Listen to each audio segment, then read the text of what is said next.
I don't want my kids to have a relationship with my mother-in-law because she says horrible things to me. Jail. Let's rewind all the way back to March 8th, 2023. The day I, a 25 female, married a complete stranger. Oh, my husband, only 7 days after being with each other, 34 male. We weren't like total strangers. He dated an old friend of mine and she split up with him prior to us. That in itself is a long story with some piping tea that I'll get to next time if wanted. But this comes from Anonymous Lionfish, and if you want to submit your story, go to r/okstorytime, send it in there. So anyways, I was also in a relationship that had ended and we found each other. We didn't know a dang thing about it in one another. He didn't know if I was a serial unaliver and vice versa. All I knew was he was single and a widowed dad. And you married him after 7 days? Yep. What's the risk? What's the risk? Okay. All right. Some people do the craziest things after, let's say, a family cruise on 7 days. So, true. you know, That's 7 true. days getting married, crazier has happened, right? Yeah. Doing it all on his own since his wife passed away, this dad has. With that, we got married in a courthouse in Tennessee. We literally eloped. We didn't tell anybody. We didn't even bring up the idea prior. It just happened on a spur of the moment. After we said our I-dos, the pastor who married us asked us if he could take a picture. We were just so happy and over the moon. We were like, sure, not really thinking at the time that he'd possibly post it to social media, which is exactly what happened. Wait, just like a random pastor was like, hey, can I take a picture of you guys? So How many followers does this pastor have? 686. So call back to the last And episode. he's got some crazy family drama. God. Just to quickly summarize where we're at. Yeah. OP like kind of tangentially knew this guy, right? After 7 days after they met each other, they're just like, F it, let's get freaking married. And then the pastor who married them at the courthouse, mind you, like literally just like the most low-key thing ever, took a picture and now has posted it on the internet. I think here is where people find out. Cue the crazy mother-in-law we will now call Patsy. Late 50s, pushing 60s female. I mean, hey, that's not her age. Right. So it's different. Yeah. It's different. Totally different Patsy. She saw the post on Facebook and immediately started blowing him up, screaming at him, disrespecting him, calling him every name under the sun, calling me every name under the sun, all because she was upset that he, a grown butt man, didn't ask her permission to even get married again in the first place. Ay. Mom, I'm like a grown man and I'm like in my 30s with the kids, but like, can I get married, please? See if I get married this week. No, My mom son. said it was okay that I got married. If your mom says it's okay. You can't get married, son. No, I'm not going to let you. Now, granted, I definitely understand the fear as my family had the same fear. The ex before me said some pretty nasty lies about him, how he treated her because she was cheating on him the whole time with her baby daddy, as well as entertaining men on some spicy adult websites, doing cam work and whatnot. Sleeping with her baby daddy only to come home to my now husband, climb in bed with him, and then sleep with him. It was messy.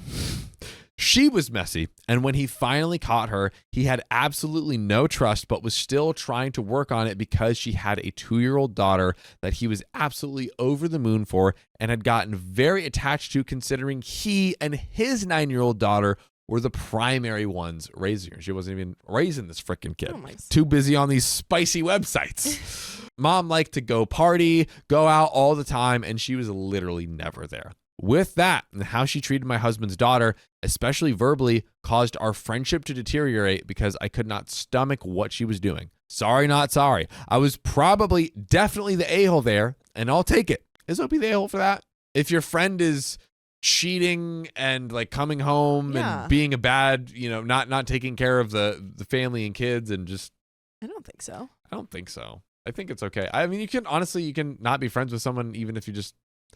don't vibe. For whatever reasons. Yeah. You just don't got the vibes, man. Sure. It's cool. Anyways, with all that, she painted a pretty awful picture of my husband in everyone's heads until everything came out and everyone understood why he had her deleted on certain socials, not to be around certain people, etc., because of ground rules they laid out after her cheating and being caught. With all that drama and all the awful things that was said about him, my family never once freaked out on him or me dogged, or disrespected us in any way. Yes, they voiced their concerns. They all expressed how they wished I would have waited or at least actually planned a wedding because my mom especially always dreamed of doing my wedding. They welcomed him in with their own reservations, and after getting to know him and see firsthand as not only a husband but also a dad, hot, they fell in love with him just like I did. Aww.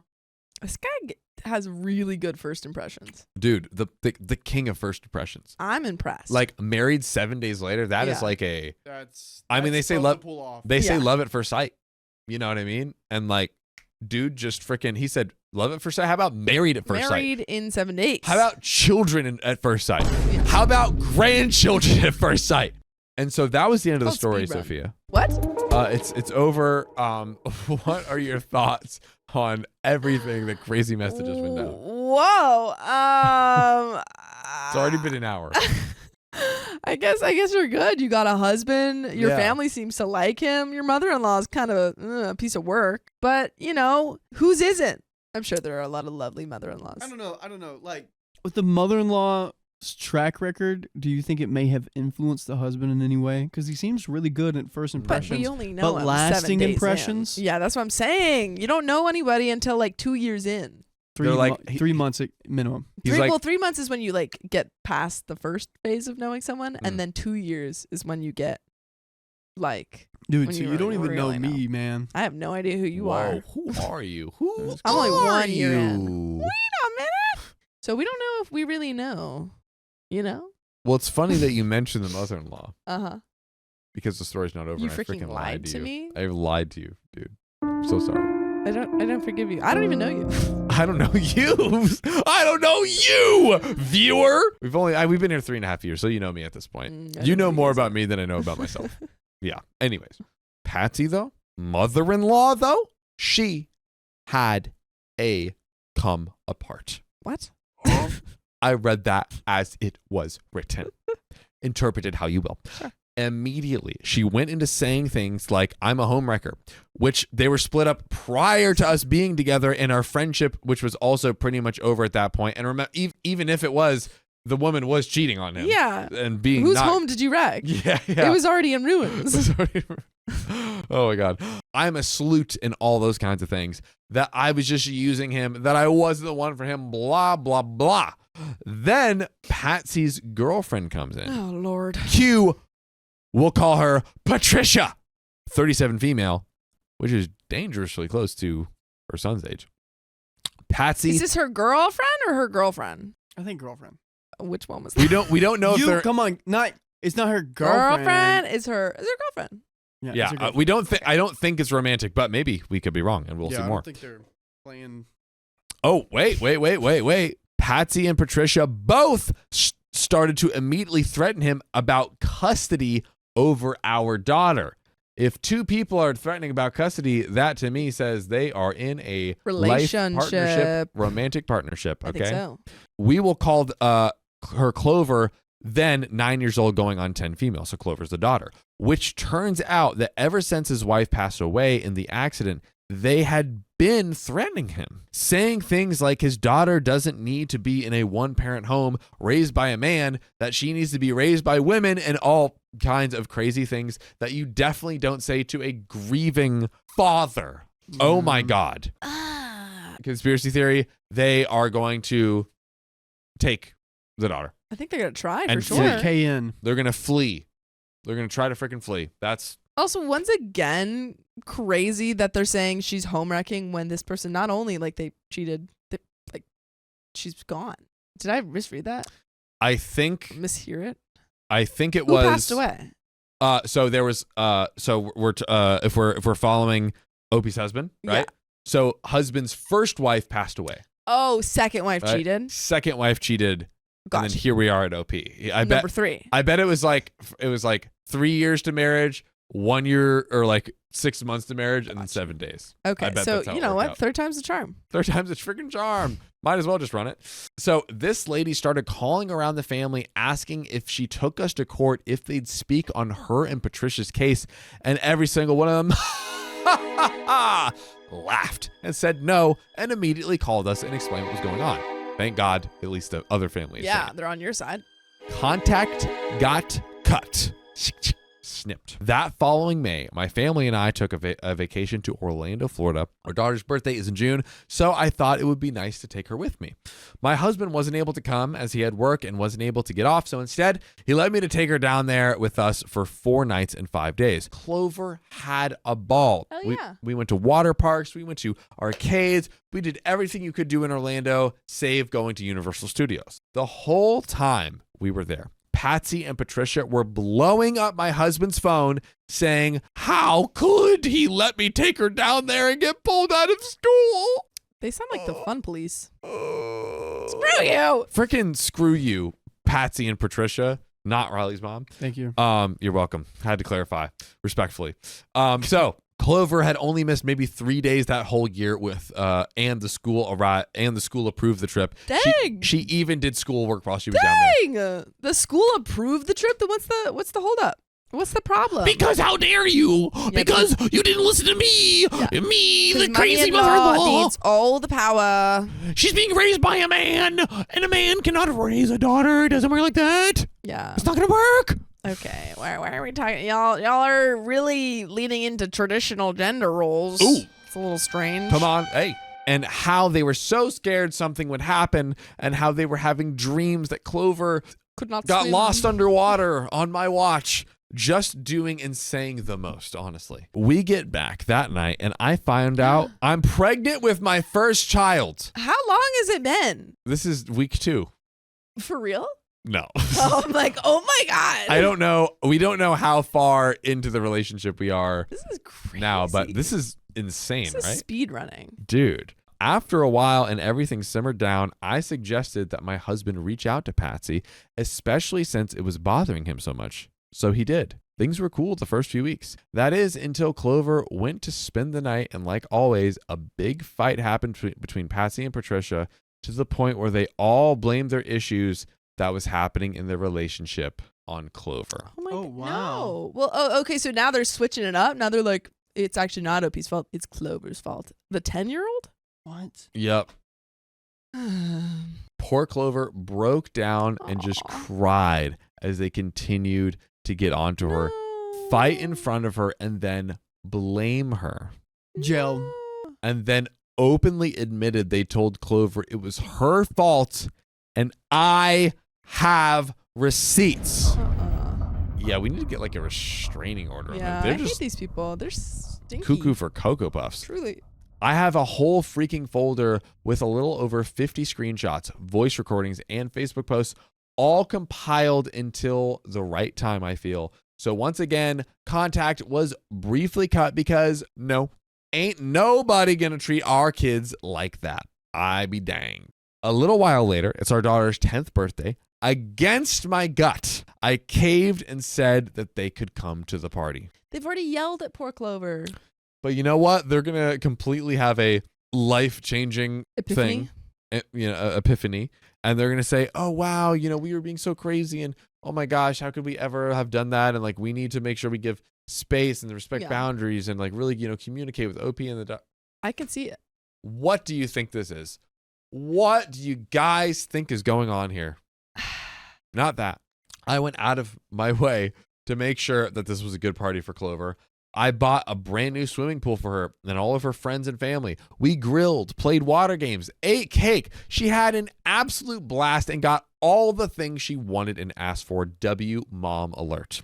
Our sweet girl was so happy. The entire time, however, Patsy and Patricia was going around to not only their family, but also my family, talking about how his deceased wife would have done this better, and was just nitpicking every little detail about the party until my mom and my husband's dad actually stepped up and said something about Finally.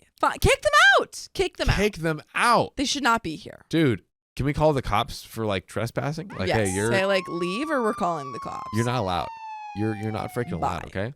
All of this happened while I was inside prepping the food for everyone. Very typical of them, as you'll see. I didn't really find out about the party incident until a few days later when my mom told me about it. Everyone at this point knew I was pregnant, and they didn't want to stress me out considering the amount of garbage I was already dealing with from Patsy and Patricia. Anyways, we go to Walmart where Patsy works and we're dropping off Clover. I really didn't want to, but I'm still desperately trying to keep the peace and just make this work. Don't use Clover as a means of keeping the peace. That is such a good point. She's not your peace offer. She's not your olive branch. She's a kid who's been bullied by these people. You can say, hey, yeah, would love to talk to you guys, have a little coffee. You know, yeah, like we can stay in contact about this. But yeah, Clover doesn't need to. No. Also cute name. Clover. Clo. It's cute. As soon as we get there, his mom is asking for us to give her money because she wants to take Clover to Gatlinburg and go to the Science Museum. Okay. This I know exactly where this person is near, and this checks out. Yeah. Oh yeah, dude. Gatlinburg is like in the south. Huh? What is that? Gatlinburg? Yeah. I thought you were correcting me because I'm like, I know. No, I don't know what it it is. No, Gatlinburg, Tennessee is like Pigeon Forge. It's a very touristy town in the mountains of Tennessee. 40 minutes to where I used to live in Tennessee, and everyone and their redneck family cousins go there. It's a great place, but I mean, like, I grew up going to Gatlinburg for like vacations and stuff. Did you go to the Science Museum? Ripley's Science Museum? No, I didn't. Dang. Oh, but you know it. Yeah, I know exactly what they're talking about. Ooh. Wow. So Riley has I've walked past it actually in December, last Dude. December, like What? a month ago. I was in Gatlinburg. Is this past real? December. No. Really, Tate's graduation was in Gatlinburg, and we stayed there in Gatlinburg. I didn't go to North Carolina. I went back to North Carolina for a day Sophia, so I I'm could get a flight skeptical. back. No, dude, skeptical. Gatlinburg's a real thing. Oh my. Okay. And we got a All right, Patsy in this story. Oh my god. No, this Dude, you're so right. Guys, we know that Riley. No, we're gonna have to get back to the story. Riley doesn't get to do this. Riley doesn't get to do this because he was a filthy liar. I'm not saying no. Riley, I'm not saying you're lying that Gatlinburg is a city. I'm saying that you planted this in the story, so now because you're like, oh, I bet I can fool you twice. There's nothing to fool here. This isn't even funny. person is Patsy and is talking about Gatlinburg Science Museum, to which you have been in front of. Suspicious. Okay. We cannot. All right, we can all never right. trust again. We can never trust again. I was just saying I'd be a little bit more clever than that. So you got to get creative now, right? Because we're on to you. So Opie continues on. This was like right after her party, and our funds were low on top of bills about to come out. So we truly didn't have money to give. Yeah. Kimberly Fine. Who the F goes to Gatlinburg for science, though? No. We go for the theaters, the food, the barbecue. Not for the science. Hey, you need to learn. You already went on a trip to Orlando and you freaking skipped school like you're like a freaking ne'er-do-well. You're going to end up like homeless on the streets because you skipped 3 days of school to go to freaking... Oh, Clover. Even Riley. No, you don't know who I'm talking about. I don't know. I don't.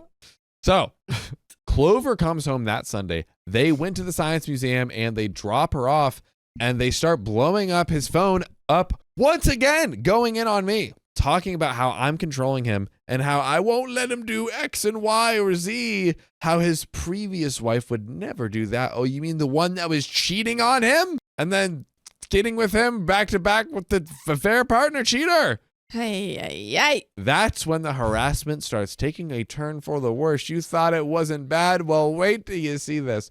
Once again, it's all documented. They start telling him that the best thing that could happen is if I passed away and lost the baby. And this is when we cut these people off forever. Guys, we need to... This is when we cut these people off forever. This needs to be gone. No hesitation. Literally never see these people again. 0.000 seconds. And this is when you find out what type of person your husband actually is. Is he going to support you in cutting off his insane mother? There's only one way to find out. That way, he would have an out for our marriage. A man who already lost his wife to a tragic car accident, but you're going to tell him that his current wife and baby should pass away. Then it went to them wishing that upon our unborn son. God. Then it went from them wishing that to saying as soon as I had the baby, they were going to take the kids out from under us and that I'd never see them again because for some reason I'm this evil woman, evil, who is unfit to be a parent. We cut all contact again. We need to Good. make it permanent. Good. Literally never let these people see you, your child, Clover, nobody. We can't do it. We absolutely cannot allow this to happen. No. Months went by, and I just got into my 3rd trimester. We're on the home stretch, baby. Woo! Things have been rather quiet and calm once again. They wiggled their way into my husband's heart and convinced him to convince me to let them be a part of all of this. What does that mean? I am terrified to figure out. They apologized, quote unquote, for everything. So against my better judgment and against the judgment of literally everyone around me, No. I let them in again. Girl. Patsy. No. What? They seriously said they wish you were not on this planet. And you're along with letting your them child. back in? They're back. They're back. I'm questioning your husband's judgment. Ooh, so am And I. maybe a little bit of your own. Maybe a little bit. Yeah. Piece on too. I mean, they did get married in 7 days, but we got to listen and not judge. I'm just saying, though. Patricia and Patsy start to develop a really healthy obsession for me during the end of this pregnancy and then for my baby, coddling me at every corner. Oh, God. Oh, dude, I think they're going to try and take the baby as well. Yeah, well, they already said that. They There's- already said we want to try and take your baby. They, And guys, if you let them back into her life. we need to. Okay, Critical thinking. Critical thinking. just real Facts. quick, I got something I got to pass by you, Sophia, Pass. in chat and comments. What if they're like, okay, we're just going to have the baby. You know, we know they're going to try and like take the baby. But if we let them take the baby, but we're tracking it, like actually monitoring it and have like the cops on standby, can we arrest them, get them thrown in freaking jail? You want to use the baby as bait? I'm just saying, or a fake baby. Fake baby. A fake baby. We Yeah. We put Yeah. the fake baby in a cradle, and there's Yeah. like a cage thing. They go into it, and we just lock it up. and they're so freaking like old and delusional. They don't even know it's a fake freaking baby. And Uh-huh. then So we Jail. cheese trap them. cheese trap them. Yes. Mouse trap. Yes. Okay. We absolutely do that. I'm going with it. All right. You know what? We listen, we don't judge. They were showering me in praise and affection, once again, just doing the most. And anytime I voiced I was uncomfortable with them, I was met with aggression. And honestly, after everything and being this dang pregnant, I was just over it and wanted to try to enjoy the rest of my first experience, considering it was ruined by them. No, they're going to keep ruining everything until you get them out of your life. Well, I go into labor on January 17th around 9 p.m. Now, there's a snowstorm in Alabama. This is literally happening like as we speak. Ooh, cute. All the roads are iced, and my husband had to drive us what's typically 15 minutes to the hospital, almost an hour to get there. He had to go Ooh. 5 miles per hour the entire time. Oh, because the ice. Because the ice and probably Oh, traffic, and dude. Yeah. I'm sure And there's then lots if of it was like 500 miles, that'd take them 100 hours to get through it. quick Oh, maths. man. It was awful, but thankfully contractions hadn't really started hitting yet. Ooh. I was being induced due to being high risk. I have few medical problems, heart complications being one, and my birthing experience was actually terrifying and pretty rough. Oh my Hope gosh. you can't catch a break. And continuing with that, they No. come No. to No. the hospital. No. And Patricia stays in the room. In the Why? room. Just say, I don't want her in here. Yeah, can we tell that to like the doctors Yeah, and then yes. You can like, absolutely say, like, hey, I just I'm uncomfortable. only have Yep. 2 people in here. yeah, Let's just Don't wanna pop have her her in there. tires. Can we just not do that? just Yeah. Can we just do that? Yeah. stop it. I didn't want her there, but I was too doped up to even argue or fight, and I'm in freaking labor. I'm not about to fight you. The food. So yeah, I gave birth, all is well, and it just spirals from there. I get home, and they're immediately trying to get him to watch and keep. He's not even 4 days old. Calm down. I let them know he wasn't going anywhere until he was at least 2 to 3 months old. They finally get him, and when they do, they bring him back and just start talking about how they made a nursery for him and gave him an entire bedroom over at their house and how they were buying all this stuff, newborn stuff, and I was perturbed. I told my husband he needed to talk to them. Yes. That's the move, right? Yes. And explain to them they don't need to be spending all kinds of money making a nursery and newborn room for him, considering he won't even be going over there like that. Let's take a quick pause. I'm pausing. Sophia, That's me. We have a crazy That's you. John. That's you. We have a crazy setup here. We do. We've tried. I don't know how these parents keep getting back in. They're What so do we- sneaky. What do we do? We cut them off. We go, no contact with these parents. You say to your husband, hey, I need you to back me up because you're my partner and your parents have actively been horrible to me, your daughter, and our future child, our now actually current child. And you need to stand up to them because I'm not going to be around them, and stop trying to let them walk all over you and subsequently walk all over me. And put your foot down. I like that. I like that a lot. That's good stuff. That is how we give good advice. Goofily. Sometimes goofily. Wow. Just a little laugh for you. A little smile for you. Okay. Patricia the whole time is going on and on and on about how she wants a baby and how she wants to adopt, blah, blah, blah, blah, blah. And how he is just so perfect. And I swear to God, the way she talked and referred to him, he wasn't mine. He was hers. Get her out of there. Get her out of there. Where's the line where we can like get restraining orders and like police involved and Well, stuff? they probably don't have any proof now. Honestly, she hasn't necessarily done anything. Yeah. But you do have enough proof to just get her out of there verbally. That's true. Just be like, You yo, could just say, hey, I don't want you to be in my life. trespassing. Yo, you're on my property. Get off. Get out of here, Get mamas. out of here. Get out of here, mamas and llamas. Love it. Get out of here. So that made me very uncomfortable, right? Yeah. Hubby talked with them Finally. and they did not like it. What? Shocking. They blew up again and started making threats, threatening the kids, threatening me, begging my husband to divorce me, trying to convince him that I don't love him, that I just used him to have babies and then I'm going to leave him. Saying every vile thing that you can say about a person. What? They said it. While she's like giving birth. She just had this baby. Well, now she's Had not in the delivery room anymore. She's post-delivery. But yeah, Postpartum. she just Yeah. basically. Yeah. Yeah. Yeah. That means after birth. Does it literally mean after birth? Yeah, dude. Get a dictionary. Well. Of the turntables. Have the turntables. I knew that. I was just confirming it. It's just testing. I was testing you, Yeah. brother. And you failed. And you, actually, he passed. But he failed the friendship test. Ooh. Ooh. That's smart. I should have known. Thanks, Sophia. That's a good alley-oop. Damn. So, what really put the nail in the hammer is they made a very public Facebook post. A very public Facebook post making accusations that I mistreat our daughter, withholding food, force her to stay in dirty clothes and refuse to let her shower, etc., etc. All was very clearly false, and they ended up taking the post down after a man near every family member, mine included, came down on them. Good. Thank God.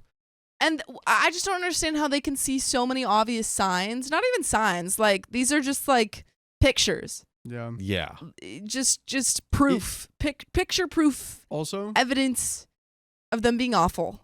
if I was someone on this social media platform and I want to be extra petty, I know I'm going to be commenting and everyone's going to be behind me. I would screenshot what they said, Yes. post it, and then put all the comments there too. Yes. So like they can delete it off of their profile, but like it will not be deleted off of Yes. theirs. Absolutely. That needs to be done. Okay, actually, question, and we can kind of think about this and I think talk about it as the story goes on, but I feel like there's two options. Option A is we kind of fight back. We fight fire with fire because it's like, hey, they're not going to stop. Like, we need to, post the receipts to get them to finally be shamed into submission. Or do we try to go the, okay, let me just not get mixed in. Let me not fan the flames. Maybe even, I don't know, move or something like that. Like, what path is your gut telling you to go down right now, Sophia? Ooh, I think we just cut them off. Yeah. Because I think that if you go down the route of like, fire with fire, you're just your Get house bigger is gonna flames. burn down. Yeah. And I think what you need to do is kick them out, lock the door of your metaphorical house. Yeah. And grab a hose and start watering down that lawn Yeah. via if any CPS people come knocking, just being like, here's the proof. I took all these screenshots. Yes.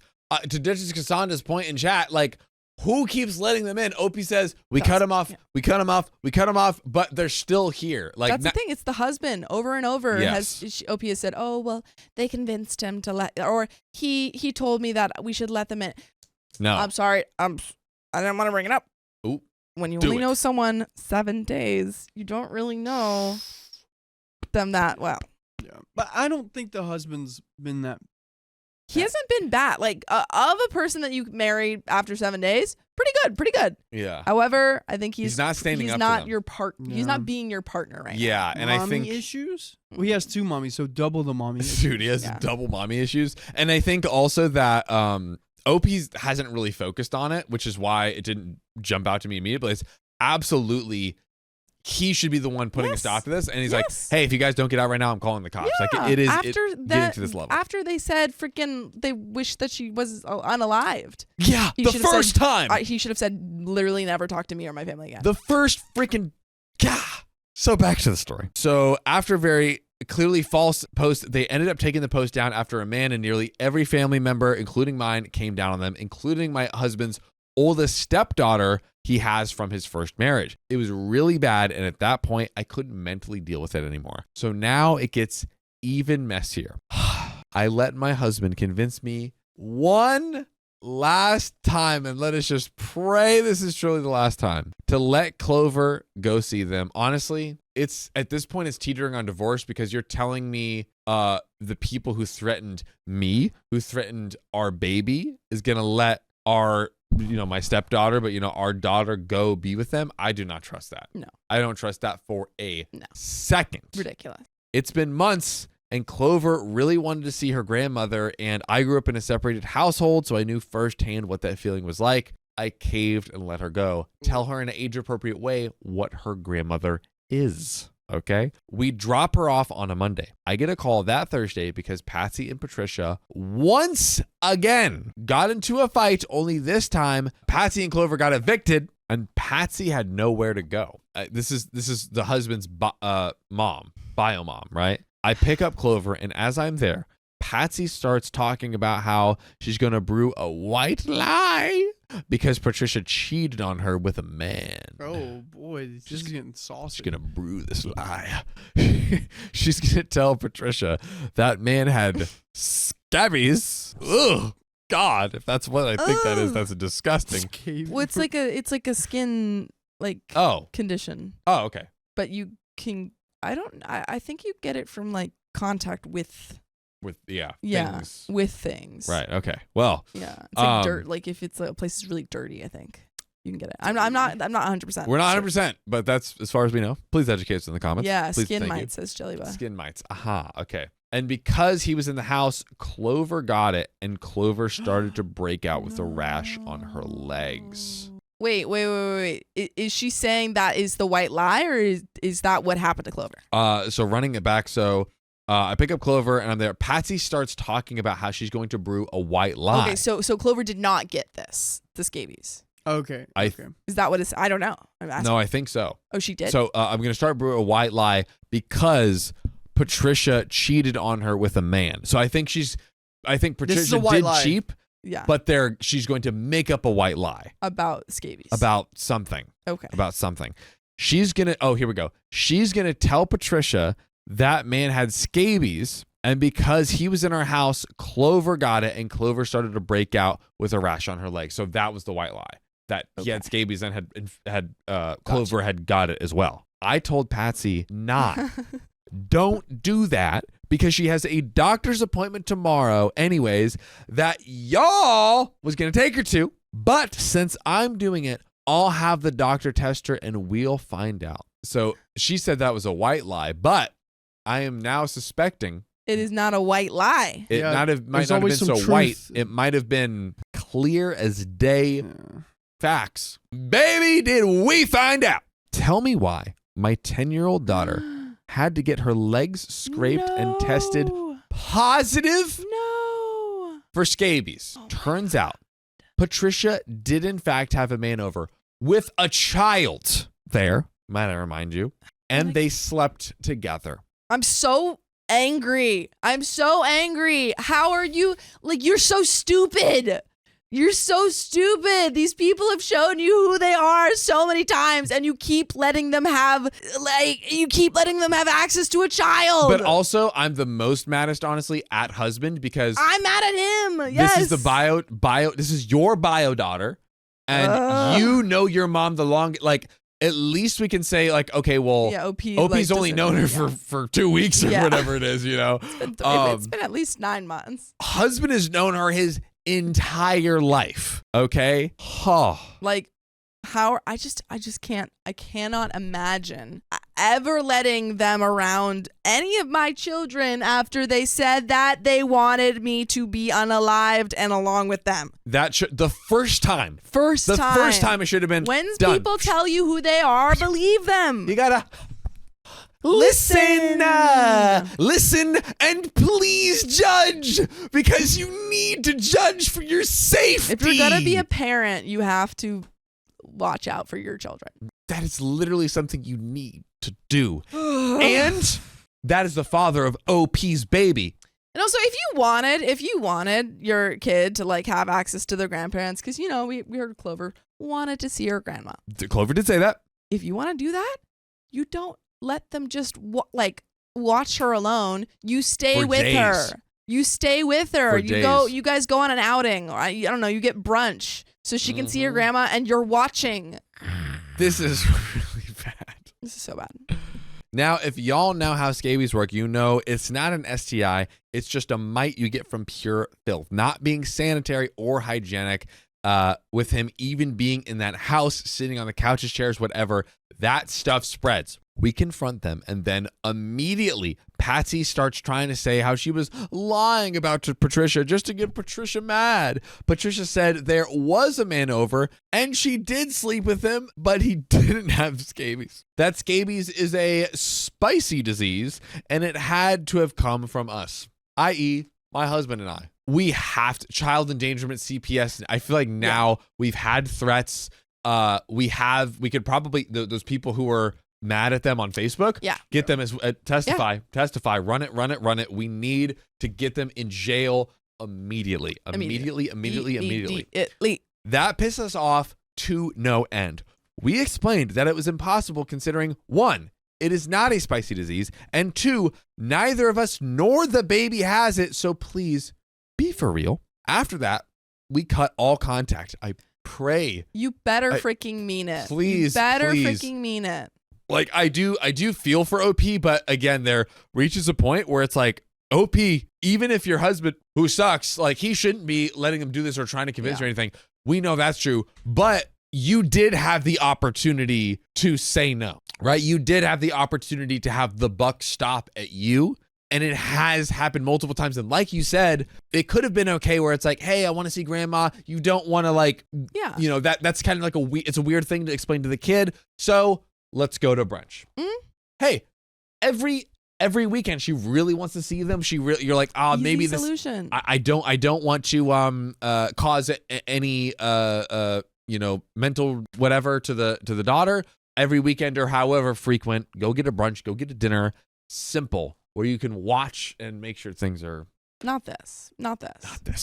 After that, we cut all contact. I had cut all contact and have them blocked on everything. Hubby still has Patsy's number unblocked though. Block it. Tell him to block it. Please. Here we are. My son is 8 months old, and I'm 19 weeks pregnant with our second child. Y'all quick with it. They are truly not slow about it. Clover is now 11, and I have still maintained no contact with Patricia and Patsy. Well, more threats started coming in. And then Patsy decided to take it a step further to tell us they got a lawyer and they would be taking us to court for custody of their kids. And that her and Patricia would be getting married because as is, it doesn't matter how long Patsy and Patricia have been together, they're not married and she has no standing grounds. If they get married though, according to their lawyer, and I put that in quotes because it's written in quotes, Patricia will have more of a claim.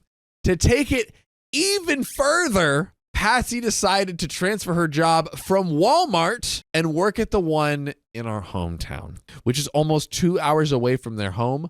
Her reason? She wanted to be closer as she didn't know where we lived. Truthfully, she didn't know where we lived and was trying to find out so she could serve us. Oh my God, dude. How are you driving? Why are you getting yourself a unnecessary 2-hour commute to Walmart to work? Yeah. Patsy! Oh, I want to, listen, this granny deserves hands. Pow pow. A pow.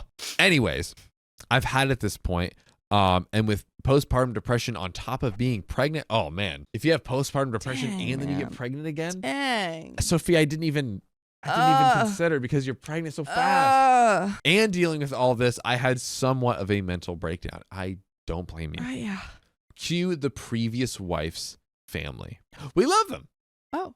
Anyways. Okay, cool.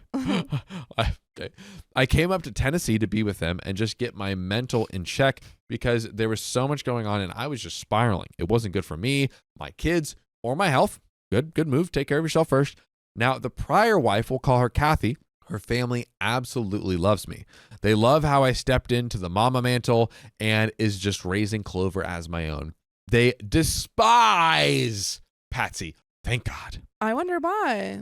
She's such a lovely woman. What a gem. I came, I healed, I went back down to Alabama, and then my husband and I decided to move to Tennessee to not only be around this family, but to also let Clover be around her immediate family.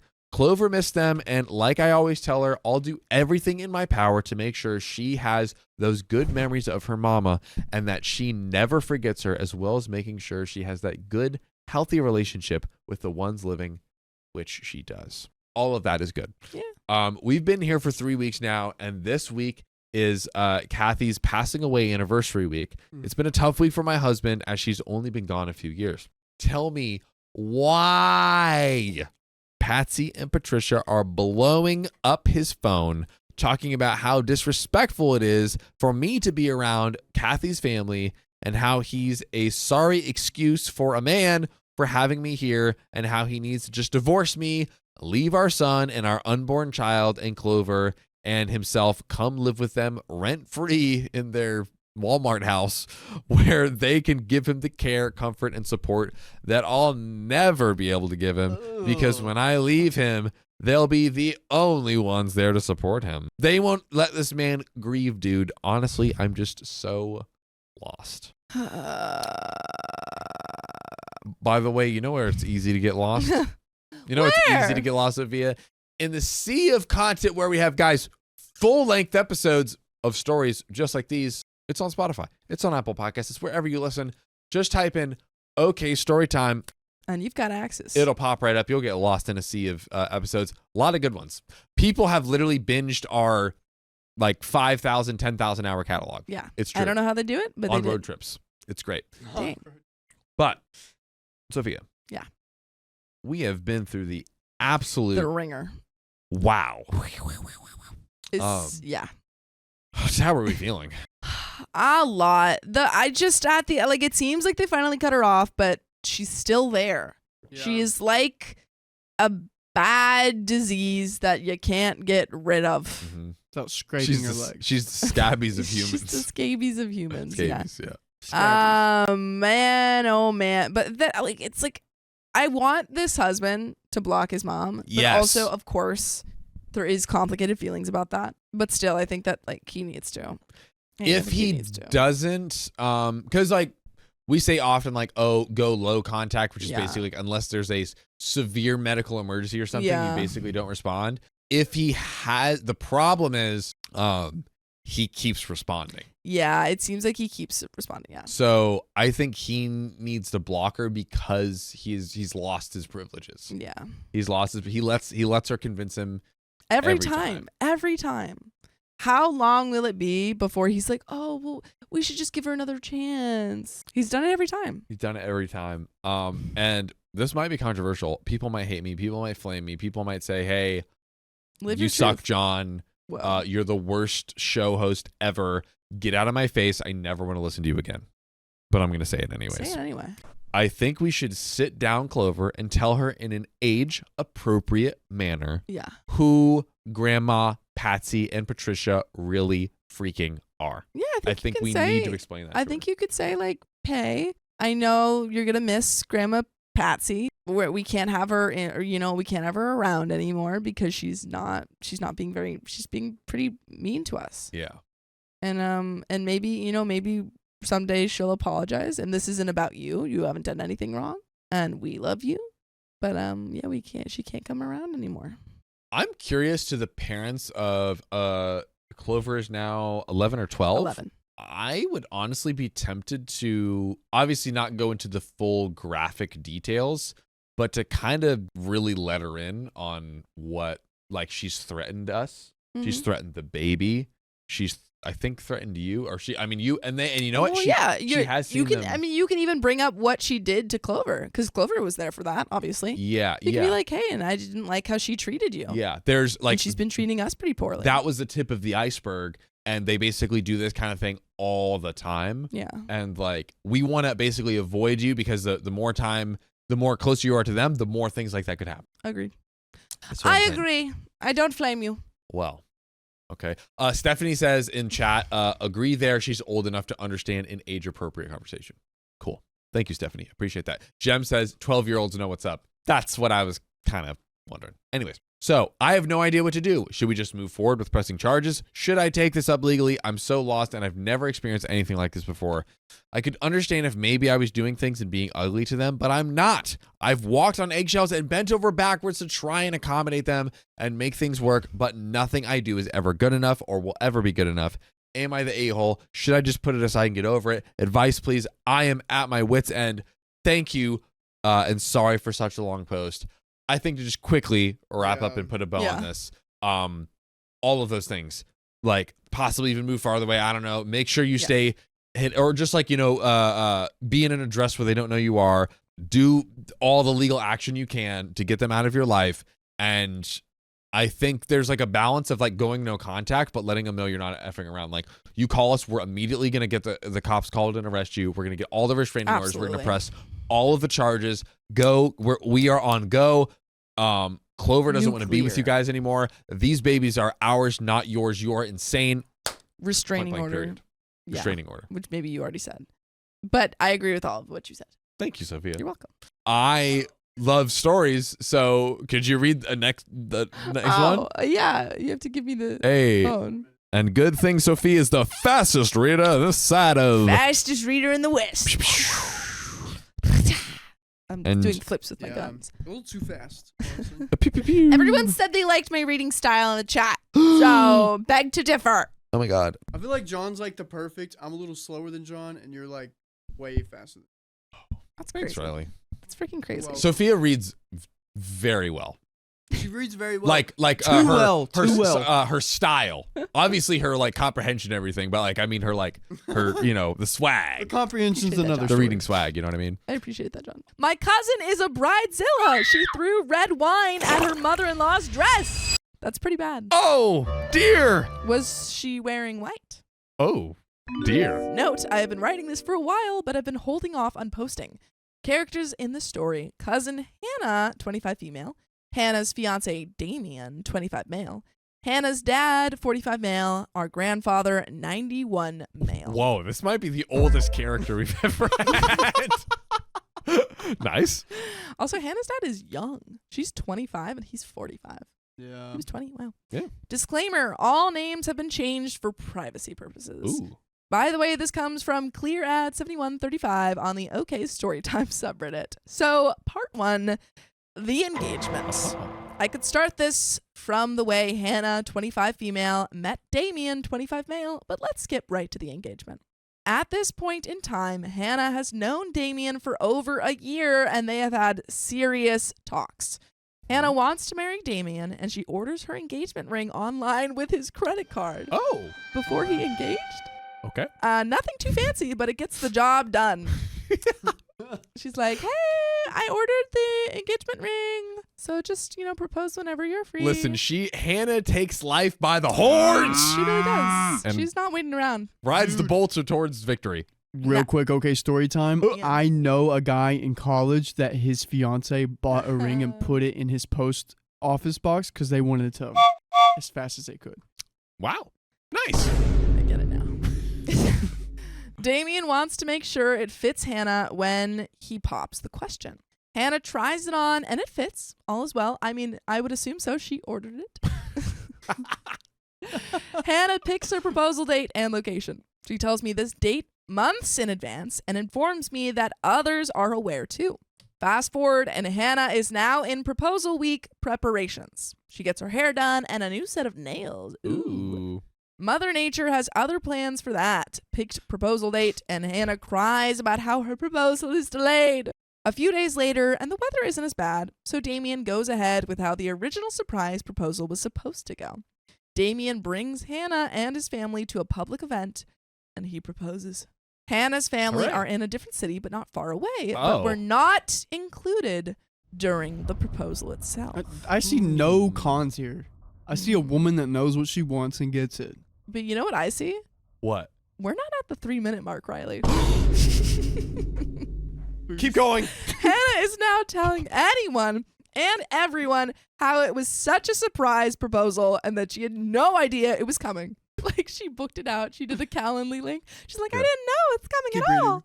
Sent herself. When I asked about how it was a surprise when she knew and had given me the date months ago, or even that other family members also knew it was happening, she stayed silent. But Damien gave me an odd look. Shut up. It made me think that Damien didn't know how many people knew he was going to propose before it actually happened.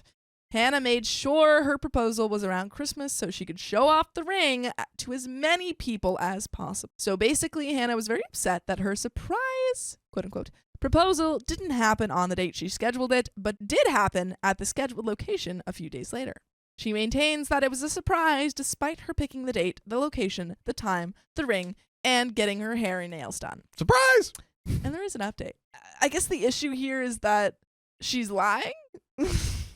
I think the issue is she's planning everything and being a little bit of a control freak. And everyone's like, it's totally fine if you like planned ahead, but like you did plan ahead. And she's like, no, it was all a surprise. Yeah, I guess it like technically doesn't negatively affect anyone else, but it's just like odd.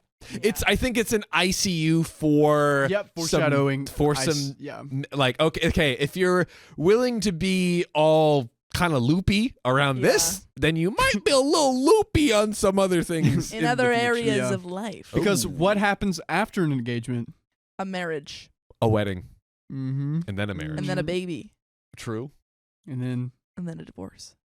Then a remarriage. What? Yeah. Crazy. But you know what comes after one story? An update. Let's do it. Part 2, the Bridezilla moments. Wedding planning has begun, and Hannah has picked her bridal party. All 7 are friends and no family members on her side, but Damien's sister is a bridesmaid. Damien has his 3 brothers and a few friends as his groomsmen. She also likes the flower guide trend, so she will have a total of 17 in her bridal party, including her and the groom. What? Wait, 17 what is the in all? flower guide trend? Oh, it's flower guy. That's like. I don't think that's true. Yes, it is. There is a flower guy trend. Oh, I'm about to prove you wrong. Okay. Oh my goodness. You don't think men can be flower guys? No, my I gosh. do, but I feel like. Dude, closed-minded over here. I thought, you know what? I thought I was a bad person for going to North Carolina for a week. Look at you. So it's literally just one of their friends throwing flowers. Yeah. All right. Yeah. Men can be flower people too. No, okay, yeah. Yeah. yeah. We just took down a misogynistic today, guys. You got me. We just took one down. W's in the chat. Hashtag no more misogyny. It would actually be misandry. Dude, look, I'm having trouble just finding words, okay? We ain't got to make up words, all right? Enough of that. This is great, dude. Riley, Sophia, John F's awesome. You don't get much of these.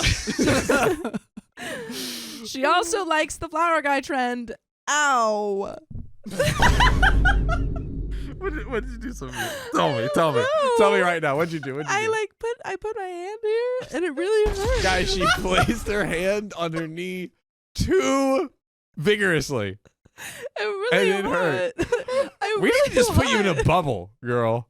What are we doing? Like that movie with Jake Gyllenhaal, No, where don't. he lives in a bubble. No, don't fall for it. She did something, and now she's trying to be like the victim now. No, you are not the victim. You were the herder. Oh my god. Okay. I'm not falling for it. She also likes the flower guy trend. So she'll have a total of 17 in her bridal party, including her and the groom.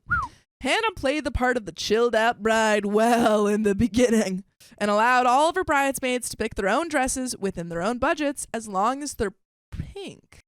Are they $2,000? Hannah gave free range on style, length, and fabric so her girls look and feel their best. She went so far as to tell her bridesmaids that they didn't need her approval for their choice of dress prior to purchase. They can also wear any heels they want, but must be black, and she will provide the girls with pearl earrings and gold jewelry. As the planning progressed, Hannah invited only bridal party members and their significant others to a family member's house for an engagement party. No family from Hannah's side was invited. This seems to be a theme. Her family have consistently not been invited. Whereas normally an engagement party in our family includes the elders of the family. It's a sign of wisdom and blessings from those that have been married a long time to those just starting their journey. Cute.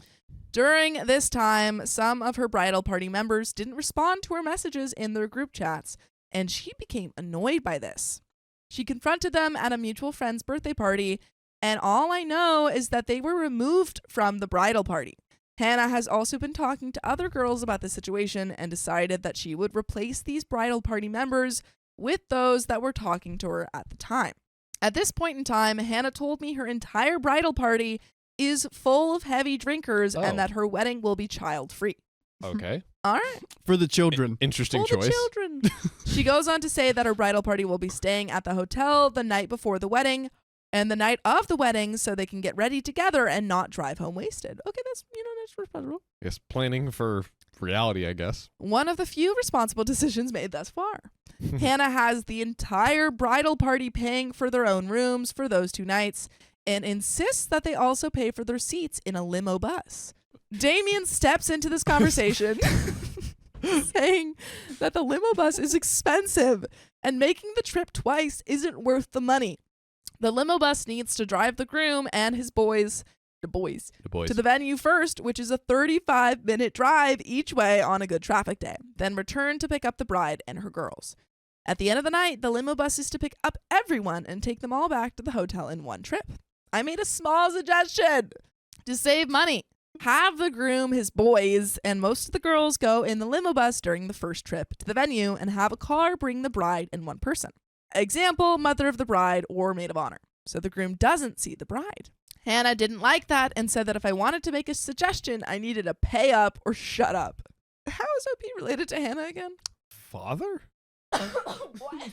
No. This is where my reading comprehension is negative 110%. I thought it was like there was the grandfather, 91 Cousin. Cousin. My cousin the Bridezilla. We haven't heard anything about the grandfather yet. Yeah, right. No. Where is he? Where is he? Where does Gramps come into play? Yeah, Where John's is he? twin. Where's he at? Sub twin. At that point, I decided that helping her in any aspect of the wedding would be a waste of my time.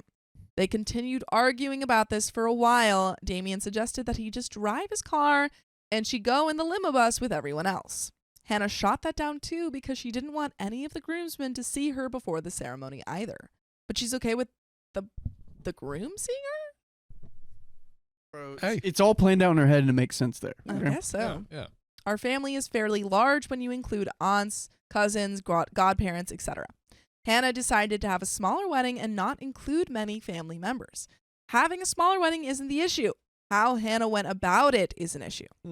Hannah decided that if you were dating someone or engaged to someone, aka a serious long-term relationship, but she does not know them, they are not invited and you don't get a +1. Goodbye. I mean, I will say really quick, they get to say whoever gets to come to the wedding. This is true. And if they say, you can't bring any +1s, that's kind of up to them. Yeah, I would say I think OP could say okay, this is a little out of the norm and it's generally good to, let someone bring their +1. But you know what? It's OP's wedding. Yeah, I don't think this is egregiously out of line. No. OP seems to be like getting towards. Yeah, we're Where we're leading. headed? We're revving up to it. This isn't. Yeah, this is right before the line. I feel like. She went as far as not giving a +1 to a married couple because she was not familiar enough with the spouse. Cousin Judy has been dating Fred for 5 years, and he has given her a promise ring. Oh. Fred isn't invited as per Hannah's rules, and Cousin Judy was bumped from the guest list for not being the most immediate family. Wait, so Cousin Judy and Fred aren't coming anyway? Well, she doesn't know. So. Yeah, but I guess that's not it. Like, she's like, I can't believe you wouldn't invite Cousin Judy's partner Fred, but Cousin Judy's not invited either. So it's like, it's not a problem, I guess. Neither of them are invited. You see what I'm saying? I'm gonna say yes. Okay. Yeah, that makes sense. Like, there's no problem. Yeah, neither of them are invited. I comprehend. Most of the guest list is Hannah's friends and bridal party, including their tattoo and piercing artists. Now seems like the time to What? mention. I'm sorry. The +1s aren't invited, but her tattoo are. Now, She's are they got really a lot of good? tattoos? But are She they spent really a lot of quality time with them, John? Yeah, So I mean, but are they friends though? it was seemingly so. Yeah. Because I mean, they're coming to the wedding. that would make sense, but it's like, okay, like you get a tattoo. Can Cousin Judy give you a tattoo? No. It doesn't sound like It it. doesn't sound like Cousin Judy can do anything. But she's got Can Cousin Judy give you a nose piercing? Cousin Judy's got No. the promise ring in 5 years, right? Like, That's all she's got. wow, dang. Now seems like the time to mention that Hannah is not inviting her father at all, and the few of us from her father's side of the family are not to inform him of anything under threat of being cut out of her life and uninvited from the wedding. Hannah's dad, 45 male, was only made aware of her engagement to Damien after they announced it on social media. He was not pleased about Damien not asking for his blessing before the proposal, and Hannah chose her stepfather, who she deems is important in her life, to walk her down the aisle at her wedding. Okay, so we got daddy issues. And there is an update.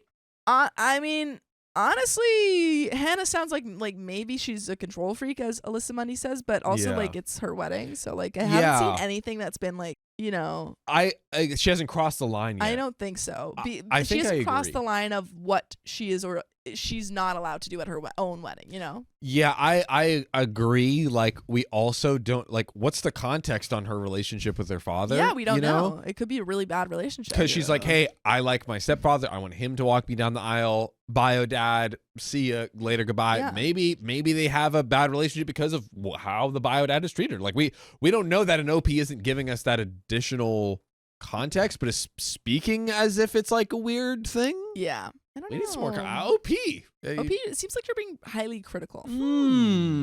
I think she wants a +1 and is mad. I and think that too, honestly. is like, 'Cause, like, that's what she's doing. I don't know. Maybe I'm like crazy, and I feel like, John, you won't be able to give me kind of any feedback because I don't Wow. think you've understood the story. Wow. I'm shocked. I am completely offended.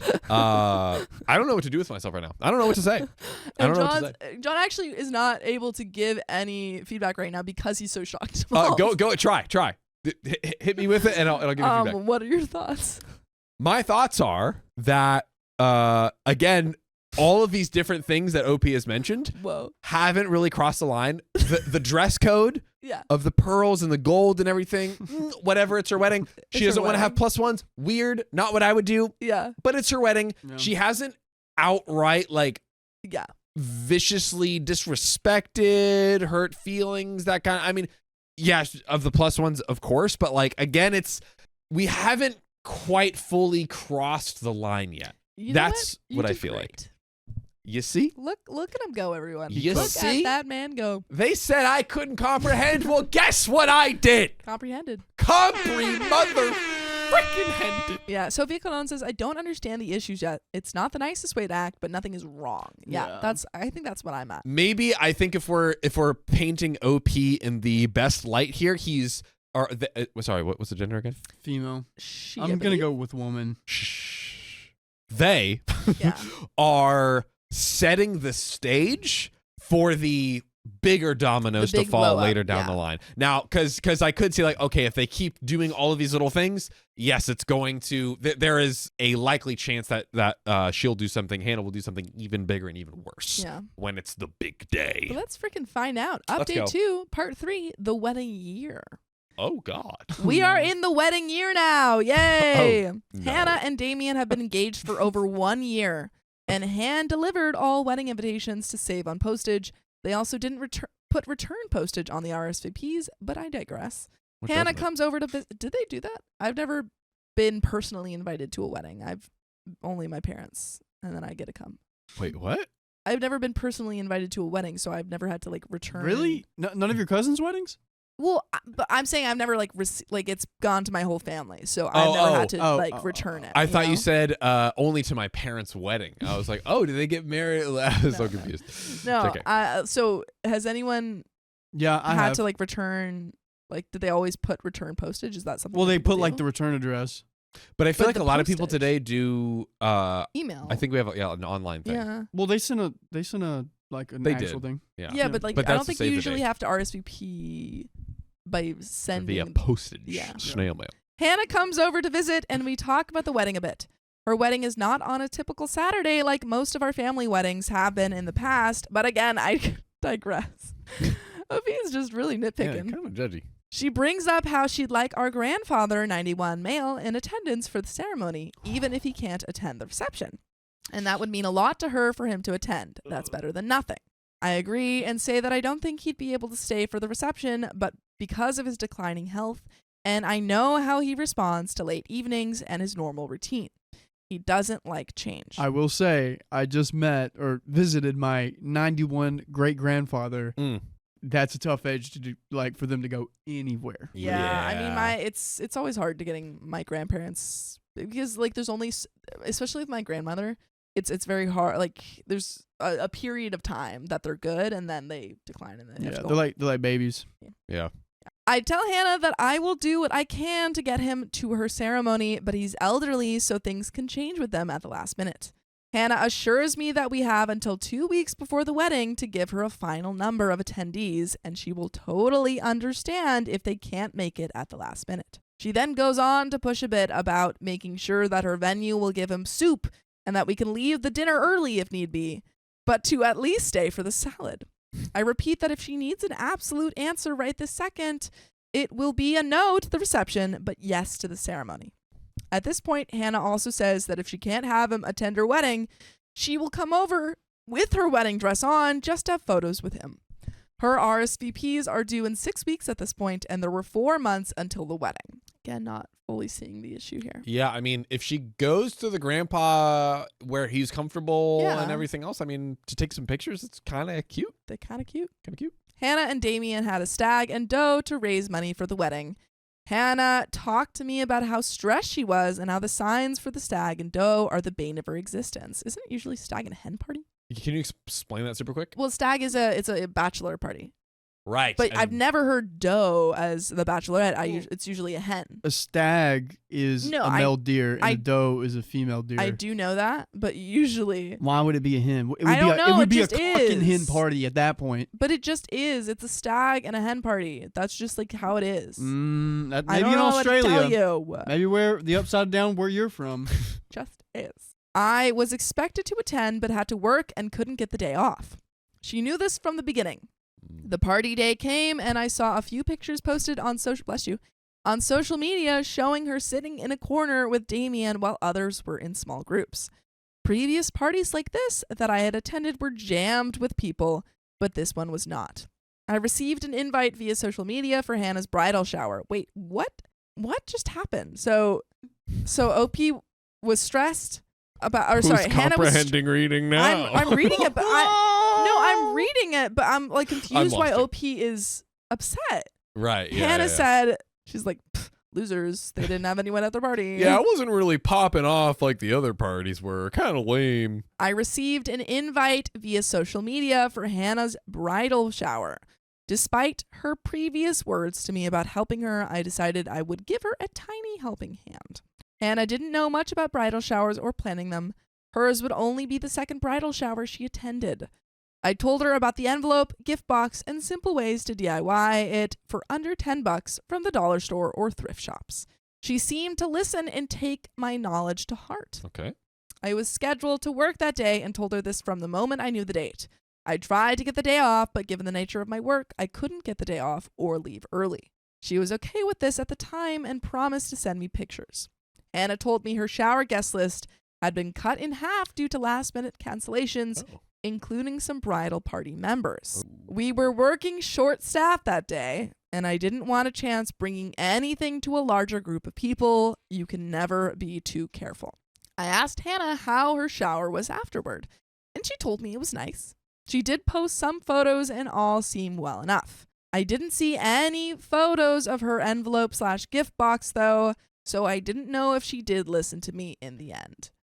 Yeah, OP just keeps nitpicking. Like, what? Like, give me the tea. Give me the juice. I feel like we're being like she keeps bringing us to the brink. She's like, and then she was fine.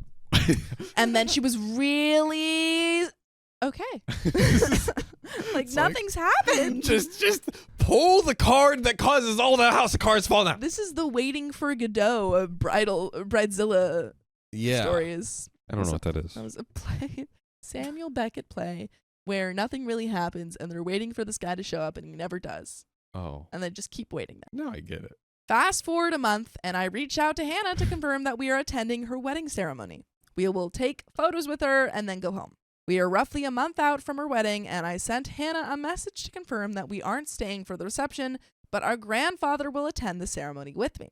I received a response about half an hour later saying that their final numbers have already been given to the venue a month ago, and they can't add anyone anymore. Okay, but who is calling the shots there?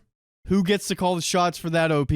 Okay, again, this seems like OP said, hey, Grandpa can't come. And they were like, that's fine. We'll go take pictures with him. Yeah. And then they, rightfully so, made reservations for how many people. You can't just add people to a wedding. Yeah, because probably like they They locked have a in certain with amount of people. catering, Yeah. with the event setup, and it was like, hey, like all of the chairs, the meals, like everything else, it's like been locked, and I'm sure they probably get charged like a fee or fine or something. OP like said, OP told Hannah, Grandpa can't come. Yeah.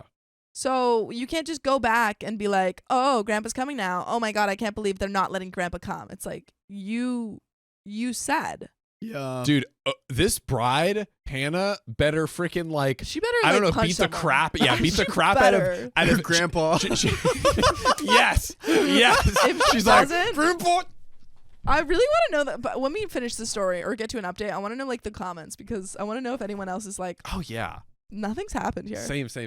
This seems strange to me, and I brought up that she had told me I had until 2 weeks before the wedding to give her a final answer on those attending. Hannah informs me that the venue changed her final numbers date from 2 weeks to 2 months, and she didn't tell me about the change because I had previously said no to the reception. Fair. It's, Honestly, this is fair. victim of circumstance. Yeah, it's like that sucks, but okay, I'm sorry. Crap happens. For context, none of our previous weddings have required an RSVP for the ceremony. Okay, but Hannah's trying to have a small wedding. Yeah. Hannah, however, is very different in this detail. Hannah's stance is that you can only attend the ceremony if you are attending the reception. I then had to tell all the family members that they would not be attending a wedding on Hannah's wedding date since they were not going to have a chair to sit on. They are upset. I don't really know what happened in those 3 months from her being adamant about getting photos with our grandfather in her wedding dress to not caring anymore. I know that we are weeks from the wedding and she hasn't reached out to set up a time for those photos with him that she wanted so desperately before. I won't be attending the wedding and will be spending the day with him. We never know how much time we have remaining with him, so to me, the moments we do have are precious. I'll post an update after the wedding if anything happens. There is an update. That's ridiculous. I'm sorry, she's not going to the wedding and her excuse is, I just want to spend as much time as possible with Grandpa. Come on, it's one day. Yeah. It's one day to go to your cousin's wedding. I honestly am not on OP's side here. No. I don't think I a-hole. am either. I And don't think I am either. I hope we see some posts. My cousin is being the a-hole for not coming to my wedding because she wants to spend time with their grandpa. Yeah. Like Right. I want to see that post. And be like, yeah, I've been planning a lot. Yeah, and my cousin. Hannah's probably freaking busy. She probably doesn't have time to think about photos with her grandpa. Exactly. Like I feel like when she was like, oh, the venue changed the date Yeah. from 2 months to 2 weeks. There's just She's so much going on. stressed. And she didn't even inform me, even though I'm not going. Like, she didn't tell me. Like, there's been a lot of little slights that I could, point out that Hannah has done, but like nothing that I wouldn't, Yeah. say wasn't wedding stress. Like, Yeah. to be fair, Hannah's on top of her crap. yeah. Like maybe I didn't like when she was like, oh, like mind your own business or something. when OP was trying to help out. Like maybe not the best way she could have said that. Yeah, But- is it fair to say that she's maybe it's frustrating, but you can't blame her? I think Can we say that? Yes. Yeah. I would say like probably being a little bit of a control freak, probably being a little frustrating to deal with, but she hasn't done anything that's Bridezilla. Yeah, we haven't transformed into Bridezilla. Yeah. Yeah, I am just eliminate someone. Yeah. Just go crazy. Just take them out. Just to make the story to live up to what it seems like we're headed. I like you promised me Bridezilla. This is a 5K story. Yeah. There's gotta be a Bridezilla somewhere in here. Well. But there's an update. So let's see. Let's go.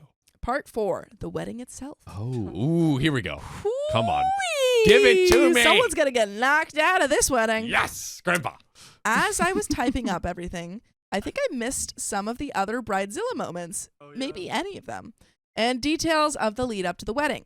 Hannah is going into a marriage with the thought that she will divorce Damien, and that's a good start to a marriage. Okay. Now we're talking.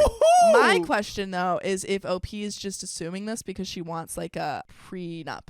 OP Like maybe wants a prenup? Hannah's just like, oh, I want a prenup, and OP's like, she's going into it thinking that she wants a divorce. Oh, I see. Good observation. Could be. Just a guess. Yep. On the wedding invites, it states that formal dress attire was required for entry into the venue. This should be normal for a wedding unless otherwise stated. Keep in mind that Hannah was not requiring approval of her bridesmaid dresses prior to the wedding, so for all she knew, they could show up in a pink mini dress with very little left to the imagination. Well, presumably her friends are smart, and if it says formal, you wear the right stuff. Is the venue really going to be like, oh, sorry, you're not informal thing, but it's literally the bridesmaid's dress that she requested? OP's I don't being think so. the control freak here. She hired security to prevent entry of any guest not dressed to her standard of formal attire. That is kind of silly, I would say. But hopefully everyone is dressed formally. I don't know why they wouldn't be. To like be like, no, you can't come in. You're not dressed spiffy enough. Yeah. She also gave these hired security people photos of all the guests so no one else could attempt entry without threat of being arrested. Oh, snap. We should also cover Hannah's insane wedding registry. Wait. Okay, What? sorry. Time out. That's smart because Tito. she has some like beef with her She's got some actual beef with her dad. family, yeah. Yeah. Yeah, So That like kinda that's makes safety. sense. Oh, Sam's Yeah. calling. Should I answer? Pick it up. You put it really close to the Oh. mic. Check out Sam's The new trench jacket. Oh, It's very man. big. He found an extended version of the classic Sam orange jacket. It's great, Sam. Great jacket. Hi, chat. Sam says hi, chat. Miss you guys. He says miss you guys. You got a trench jacket. Okay, love you. Bye. Ah. All right, that was Sam. We should also cover Hannah's insane wedding registry. Most of the items can be purchased for much less at other retailers, but Hannah picked the highest price version of every item. She wants good quality stuff. Yeah. She wants things that last. No, that Let her actually live. Yeah, like if I was like I want a vacuum, but I want like specifically a brand that I won't name starts with a D because it's a really good quality vacuum, and then someone was like, "I'm gonna buy you $100 vacuum because it's still a vacuum," I'd be like, "Okay, well, that one sucks." I'm not getting you anything for your wedding. What? Oh, That one unintentional sucks. pun. It's a vacuum. She included items that she doesn't need because they rent a room together and can't afford a whole house. Of the 100 of items on her wedding registry, only a few were purchased. Okay, so I feel like you can put whatever you want on a registry and people can get whatever they want. Let her Yeah. live, brother. I'm gonna Let get my her friends live. cash. I'm pissed. Is that a sin? I mean, think it's cool. usually people give a wedding registry and then you just pick something off. But of they that. always want money. I I don't honestly, cash in a well-written card is. Yeah, that's good too. Okay, As long as cash. it's like a good amount of cash, like don't just give them $20. No, it's gonna be like 3. Oh, okay. Dollars. $3. Hannah was very excited to change her last name. Disappointment was visible on her entire body when she understood that she would have to wait until her marriage license was filed before she could officially change her name. However, will she manage a few months post-wedding with her current last name? This didn't stop her from changing her social media handles before the wedding or ordering a home sign with her new last name on it. Let her live! What the heck? Let her live! She's excited about her last name! Let her live! Jesus! You know what? Let's throw her in jail right now. Oh my God. Right now. Hey, she's trying to. Her name isn't legally changed yet. Therefore, she is illegally. She's illegally using an changing it. incorrect name. The fact that Jail. OP's like, she changed her name on her profile. Lock her up. My God. Lock her up. Shut Put her in up. Guantanamo. For real. My God. So everyone knew she was changing her name on their established date. You the fun police. Yeah. You the fun police, OP.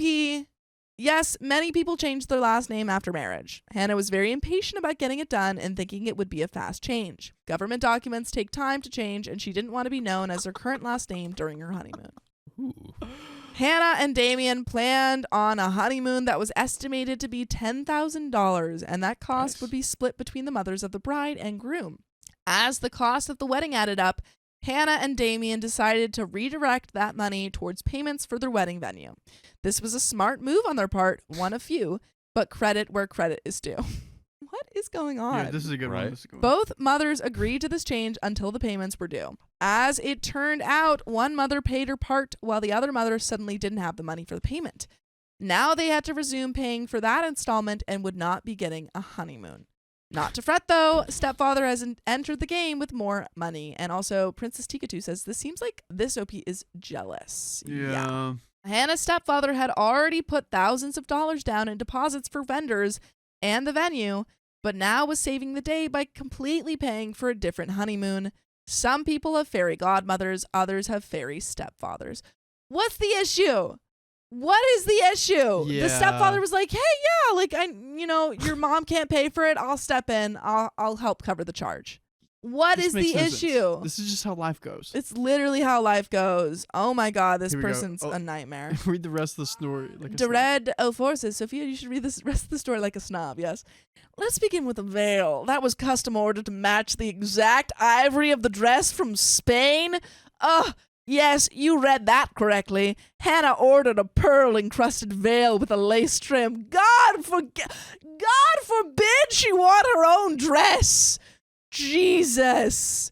She also ordered custom shoes with the same pearl detail to match the veil and buttons going down the back of a dress. Her dress, on the other hand, was without lace, but did have a giant bow on it at the back. Hannah loves this dress for a few reasons, none of which is the bow at the back. Her first love, pockets, followed by her second love, the chest factor. Hannah picked her dress because of the slit going all the way up to her hip. In her own words, easy access. And now you're slut-shaming her? Unbelievable. I had only seen a photo of the dress from when she had first gone dress shopping, and the image wasn't the best quality. The dress appeared more champagne than ivory, and those who were invited are said to have cried from her beauty in the dress. Take note, she has money for custom wedding items made in a different country, but not enough money for a chair at her ceremony for her grandfather to sit on to observe her wedding. Wow.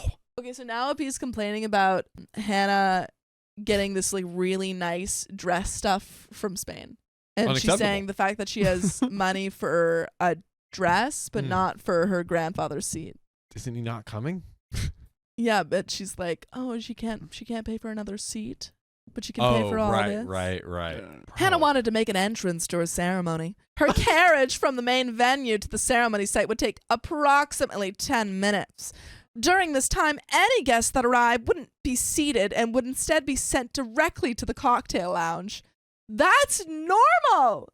Yeah, like you can't like not seeing the bride or being late to the reception, essentially, right?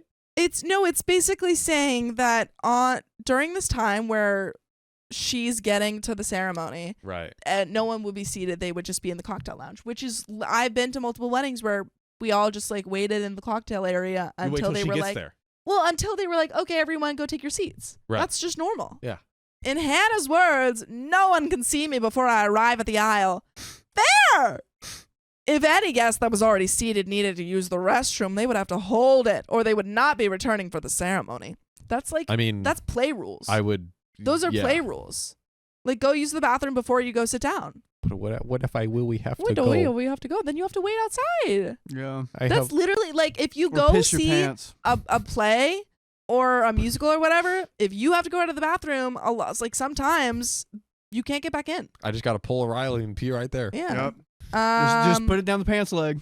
Though most of the guests are younger in age, there are some that are elderly and some that do have medical conditions that may require an urgent visit to the restroom. Then, like, if you know that in advance, I don't know what to tell you, man. Hey, Grammy, go potty.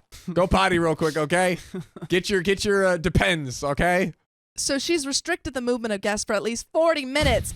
It's a wedding ceremony! You're not supposed to be leaving! She's imprisoned us for 40 Oh my minutes. God. 10 for her carriage and 30 for the ceremony. And it is unclear if the guests would need to walk back from the ceremony site or if there would be transportation provided. Hannah wore silver jewelry and only allowed her maid of honor to also wear silver, while all other bridal party members were only allowed to wear gold. OP just needs to get laid. I don't care. I'm sorry. If Hannah had said, "Hey, I want everyone to wear pink bridesmaid dresses," OP would have been like, "Yeah, that makes sense." But now she's not allowed to say, "Hey, I want you to wear the specific jewelry."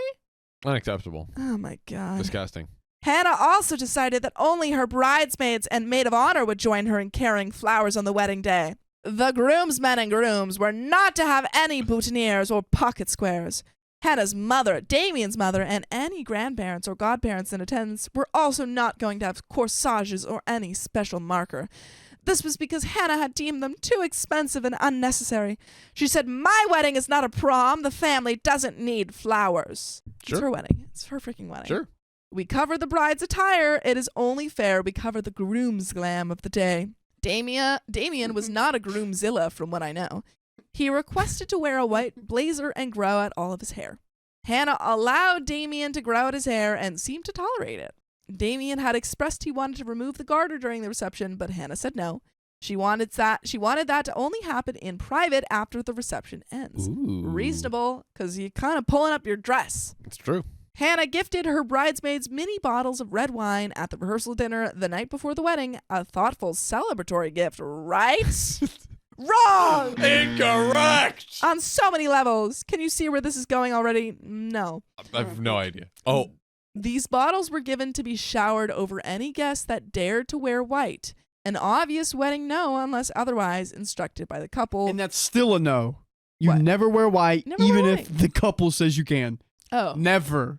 You still wear white if the couple says... do it. No. No. Yeah, if the couple says everyone wear white. No. A lot of people have No. What? We have read, John, remember we read that story and the couple said, So- yeah, you can't wear white. Yes. So I think what Sophia's saying is if it's an all-white wedding, Yeah. that is different than the scenarios we read where individual people Yeah, that's wore different. white. Still no. You don't wear white at all to a But wedding. they told you to. There's a lot of weddings where they're like, I want everyone to wear white, and then I'm gonna wear something else. You don't wear. But then you're totally disregarding the desire of the. I think Well, bride. I'm not going. Okay. People are literally crucified for wearing white at weddings. But they on It's the true. card they say white wedding. That's the only scenario I'm double. that You know how many people I'm checking up with? Hey, you wearing white? Hey, you wearing white? Show me your outfit. Can you sure. take a picture of your outfit and show it to me? What are you wearing? And then I'm gonna go there that day, wear something else, and I'll have white in the backup. I'm not risking that, dude. Okay. People like guillotine is better than wearing white to a wedding. Hannah went so far as to arrange glasses of wine to be available at the venue before the ceremony start time as a backup to the mini bottles. What a waste of perfectly drinkable wine. It's only a waste if they have to use it on someone. Otherwise, you can just drink it. Yeah. So did anyone get a ruined dress for attending Hannah's wedding? I have heard from some people that they did attend the wedding of Hannah and Damien, and that Damien's mother decided she needed the spotlight. Damien's mother, 46 female, wore a nice gown to her first child's wedding. The dress was a high-low style, with the skirt being a solid pale blue and the top being white with tiny, barely noticeable from a distance, pale blue roses printed on it. This might not be an entirely white dress, but for Hannah it was white and light-colored enough to send in a bridesmaid to shower her mother-in-law with love. Damien knew it was going to happen and even encouraged the showering. Her own son pre-approved the wine showering despite both bride and groom approving the dress before the wedding day. What kind of son and daughter-in-law do that? That is the only thing I will give OP. Yeah. If they pre-approved it. If they pre-approved it and then they showered her in wine, that is the only thing I'd be like, that's messed up. I almost wonder What do you wonder? if she was in on it. Right, and it's yeah. like, hey, you'll wear white. We'll throw the wine, because if it's a pre-planned thing, Yeah. that's actually kind of fun and fun. It's like, okay, maybe it's not a super expensive dress. Hey, Yeah. I'm down to do it for the fun of the give a little drama. charade or whatever. But like, in a planned way where everyone's like on board. Mm-hmm. That almost seems like, I mean, it's a guess, but it almost seems like that's what's happening here. Yeah, but if it's not, if they did actually know and they just shouted in wine, that's messed up. I agree, because also probably that dress isn't cheap if Yeah. she wore it to her first child's wedding. Damien's mother had been showing Hannah dresses that she liked for the wedding that would complement the theme but not stand out too much. Hannah was saying any of the dresses would work and was also snickering with Damien about how his mother looked in these dresses. I don't want to repeat the comments Hannah told me that Damien said about his own mother's potential wedding attire. They were not kind. Damien's parents decided that for the day of the wedding, they would drive to the venue and arrive as normal guests while the rest of their children were already there getting ready as part of the bridal party. This meant that no one would see the parents of the groom until shortly before the ceremony, and they would not be able to change outfits by going home without missing the wedding if anything happened. But that was a different story thanks to my dear cousin. I think this is the only Bridezilla moment that I've seen so far. And like Pretty bad. it's absolutely bad. But we were promised a whole and chunk of you know what? At least that does come with the context. Yeah. Rebecca Perales, this story could have been 5 sentences. My cousin threw wine on her mother-in-law for wearing white at her wedding, even though she told her it was okay. Boom. Yeah, but you never wear white. You never wear white? I guess. But this it's doesn't not. confuse us. But it's not. What would you say? Because it's partially white, like the top is white. It's still white, John. But You it's don't but it's wear got a white. blue skirt. Yeah, I mean, I think you should just like never wear really any white. But Thank you. Any Unless- white in any part of. Yeah, I'm wearing any neon part. orange at your wedding, buddy. I think you just have to like steer as far away. But Fair enough. yeah, I think this is still not good. Now you can all be the judge. The groom's mother is wearing a pre-approved pale blue and white dress with roses printed on it, but gets showered with red wine between her arrival at the venue and the ceremony start time. Was she really seeking the spotlight on her son's wedding day, or was she the victim of a bridezilla? Tune in at 6 p.m. to find out. Find out more. The entire bridal party stayed in a hotel the night before the wedding so they could all get ready together. Damien's parents could have booked a room at the hotel. They chose not to after being told by their son that they would be responsible for getting themselves to and from the venue from the hotel or their home. For context, they would be driving at least 1 hour from their home to the venue instead of 30 minutes from the hotel to the venue. The hotel is about a 2-hour drive from their home. Now I ask you all, after all that my dear cousin has done and said during what should be a magical time in a person's life, does she deserve a gift of any kind? Yo, that is. I mean, for real. Man. OP, man. Yeah. OP. I will update again in a few weeks when I get more details and the dust has settled. Hannah's father will soon know the truth, and that should be filled with drama. And there is another update. Wait, so OP is gonna go tattle Yeah. to the bio dad, which once again we don't know the context don't behind know the why context. Hannah doesn't want her father there, Yeah. right? Is that all like? What if something really bad happened between Hannah and her Don't father? know. Yeah. Which would make a ton of sense why she wouldn't want to invite him. Like, yeah, the drama ensuing would be because of you, OP. Yeah, I would say everyone sucks here. No. don't OP think- sucks. OP sucks. But I think that the Hannah sucks for pre-approving a dress and throwing wine on her mom. That does suck. Okay, out of all the things that Hannah did that were bad, That versus was- the one thing she that did was that the was one bad, thing, I yeah. don't know. I'm just. But I think you can still be an everyone sucks here if you've done one bad thing. I think Riley, like, we've heard so many things that are Yeah, like, that weren't oh, it's fine. bad. Oh, it's fine. That it feels like, oh, it's only one thing. Yeah. But if the whole story had just, if OP Yeah, had if not it had just nitpicked been anything this. else, Yeah, if it was 5 sentences and it was just this, I would be like, we'd yeah, be like, she's okay, the everyone a-hole. sucks here. So I think she doesn't suck in my opinion. She gets the pass. Dang. All right. I think everyone sucks here. Is it- I want to poll. Yeah, let's pull Poll. it. Let's pull it. Ali Ray says, but do you believe OP? Yeah, did she know in advance? Update 4, part 5, post-wedding gosh. drama. Wow. Note. Hopefully. The events and words have only been recounted to me, so details may not be fully accurate. All right, I'm thinking like Anna better beat the crap out of her grandpa at this point. Like, Straight up. I need something. We need I to need we more need to spice. throw hands at Grandpa. It has been about a month since the wedding, and there is a lot that has happened, which this is OP, so, you know, take that with a grain of salt. Sorry, we have not heard anything about the grandpa on the wedding day. Yeah, no, Nothing. Nothing. So that was just like pointless. Yeah. Well, it seems like OP was really mad that he didn't get to go. But then she went. Then she was like, She's like, I'm not going to the ceremony. And I'm then not she going to the went reception. anyway. Yeah. What is this? Grab a glass of your favorite beverage and get comfy. I was hesitant to post this, but it needs to be said. Hannah's outdoor wedding ceremony was on the top of a hill. Oh, the humanity! It was on top of a hill. And it was Cool. near sunset, so it was going to get dark soon after that. I got sunburned and then it went dark. I mentioned that some of the guests were elderly and some had medical conditions and that transportation for them was unknown. Well, now I know. One of these guests tripped going back down the hill from the ceremony site to the main venue. Please tell me they didn't make it. They didn't want to cause a scene at the wedding, so they fought through the pain and went on with the night.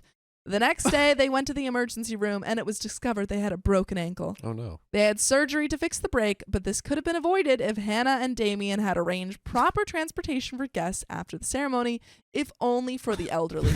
Or maybe you should have freaking walked them down the hill. But you weren't OP? there. Yeah, you could have done something about that, OP. You know what? You know what? That person tripped over a chair. Why do we have chairs? Why do we have chairs? Get them out of here. You thoughtless, reckless piece of Yeah, garbage. OP, why didn't you let people sit and then take up all the chairs right after the thing So was done? true. Yeah. Why didn't you hire personal carriers to gently carry every person Yeah. from? That's a transport thing. Yeah, I'm yeah. sorry. Strong men Yeah. or women transferring people up and down the hill, carrying them on their backs. Like what? But yeah, what is the transportation in there? It's unknown. Unknown.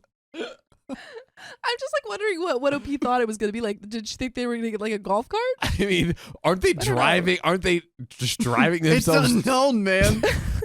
I don't know. The only thing I would say is like if you have elderly people, you should be making sure that they're getting down, you know, an unsafe path safely. But like I feel like, you know, people should have been like, "Hey, grandpa's over there." Honestly, it's every Can't grandpa walk too for good. himself. That's Yeah. what I say. Well, let's do something fun. Let's get everybody on top of a hill, a lot of elderly people on top of the hill, and watch them go down. Oh God. I support elderly people. Riley may not, but I do. I support elderly I do, people. but it sounds like Hannah does it. I don't know. That all being said, Hannah's small, intimate wedding with less than 100 people may not have been so small and intimate. I have been told there were actually 200 guests at the wedding. I am waiting for photo confirmation of the total number of guests that attended this wedding. Wait, read it. Read that sentence again. Go. I'm waiting. I am waiting for photo confirmation of the total number of guests that attended the wedding. We could have read this whole story in that way. The thought that Hannah and Damien had double the guests they intended makes me think of how they could fit so many others, but not dear grandfather. Let it go. Live your life. Come on, bro. This part is more of a personal update. I don't care, which is why I didn't add it before. But now dog I'm better ready die to or add something. this update. Like, I need something great. And here. Hannah better have been the one that did it. I think I should mention that other people have been telling Hannah that our grandfather, a 91 male, is only holding on for her wedding. I don't believe he was holding on only for Hannah's wedding. Hannah had only come to visit our grandfather twice in the wedding year because she was too busy with wedding planning and was somehow always sick whenever she was scheduled to visit. She never called him to say hi or ask how he was feeling and rarely left him messages on social media. Bro, bro, wait, are you telling me you didn't slide in Grandpa's DMs? You didn't you're slide in telling Grandpa's me DMs. You didn't talk to him on TikTok. You didn't send him any videos Wait, on wait. TikTok. Didn't double tap? Didn't like the post? She played the part of a caring granddaughter when it was convenient for her. Well, the verdict is in, and he didn't live to see the wedding he was uninvited to. Damn, that sucks. So, guys, this wasn't even a problem. I mean, did Hannah do it? I think it's really okay. I'm so sorry for your loss. I think it's really, really funny that OP was like, can't believe Hannah couldn't invite Grandpa to the wedding. Unbelievable that she had all this money, couldn't invite Grandpa to the wedding. And then she's like, Grandpa did pass away, so he couldn't have gone to the wedding.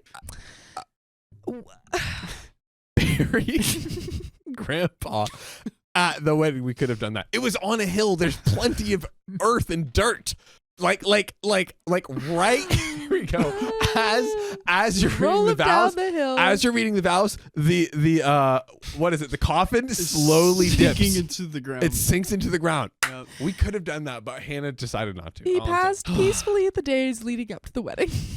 Oh my Hannah's dad, 45 male, has seen the wedding photos posted on social media and knows Hannah lied to him about already being married in a small courthouse wedding. Her dad has always had a temper, but was always the first to step up in protecting his little girl. The last few years have been rocky for them with the divorce and finding new love. Hannah's dad isn't speaking to anyone in the family directly, but he is talking to his friends who are passing some information down the grapevine to other uncles, who then tell their kids and then tell me. Thumbs up for that wonderful family gossip tree. Hannah's dad hasn't caused a scene yet since he hasn't seen her since before the wedding or made comments on social media. He has told his friends that he was hurt that Hannah couldn't tell him the truth before it went public. He also plans to change his will and any insurance policy to remove her as a beneficiary since Hannah doesn't see him as a father. For those hoping Hannah's mother-in-law would do something in retaliation for the humiliation at the wedding, revenge is a dish best served cold. Damien and Hannah have been staying at his parents' house for the majority of their relationship, and mother-in-law and father-in-law had agreed that they could stay until 1 year after marriage or until Damien and Hannah decided to get pregnant, whichever came first. Their lack of respect caused mother-in-law and father-in-law to leave the wedding and head all the way home. Father-in-law changed, and while mother-in-law showered before they got to work, since no one would disturb them for at least 24 hours, mother-in-law and father-in-law packed all of Damien and Hannah's belongings and stacked them in the foyer. And again, this is the one that got the red wine. Yes. Mother-in-law got red wine thrown. Yep. Everything from clothing to jewelry to TV and gaming systems, it was all packed neatly. Why would they want to keep someone in their home who showed so much disrespect on such an important day? Fast forward to Damien and Hannah returning to mother-in-law and father-in-law's house, thinking they would be staying there as though nothing had happened and finding all their stuff waiting for them. Now, a waiting father-in-law steps forward and informs them that they are no longer welcome to live there and that they can pack their vehicles or get a truck to move their furniture out, but have until the end of the day. Damien protested that they had no right to kick them out, and Hannah, being the Hannah we all love, apparently spoke up to support her husband. Hannah stood there in a reportedly $200 white strapless jumpsuit from the reception. I think mother-in-law was just waiting for this moment. Has anyone witnessed a champagne spray but with wine? Oh, yes. Oh. Mother-in-law didn't care about the cleanup or that all of her son Damien's belongings and those of Hannah were all in perfect target range. Whoa. Mother-in-law sprayed them down with 2 full bottles of red wine and aimed most of it on Hannah's white clothing. On her wedding dress? No. Her wedding jumpsuit, like after reception. Yeah. Wow. Okay, and so we're back to everyone being the a-hole here.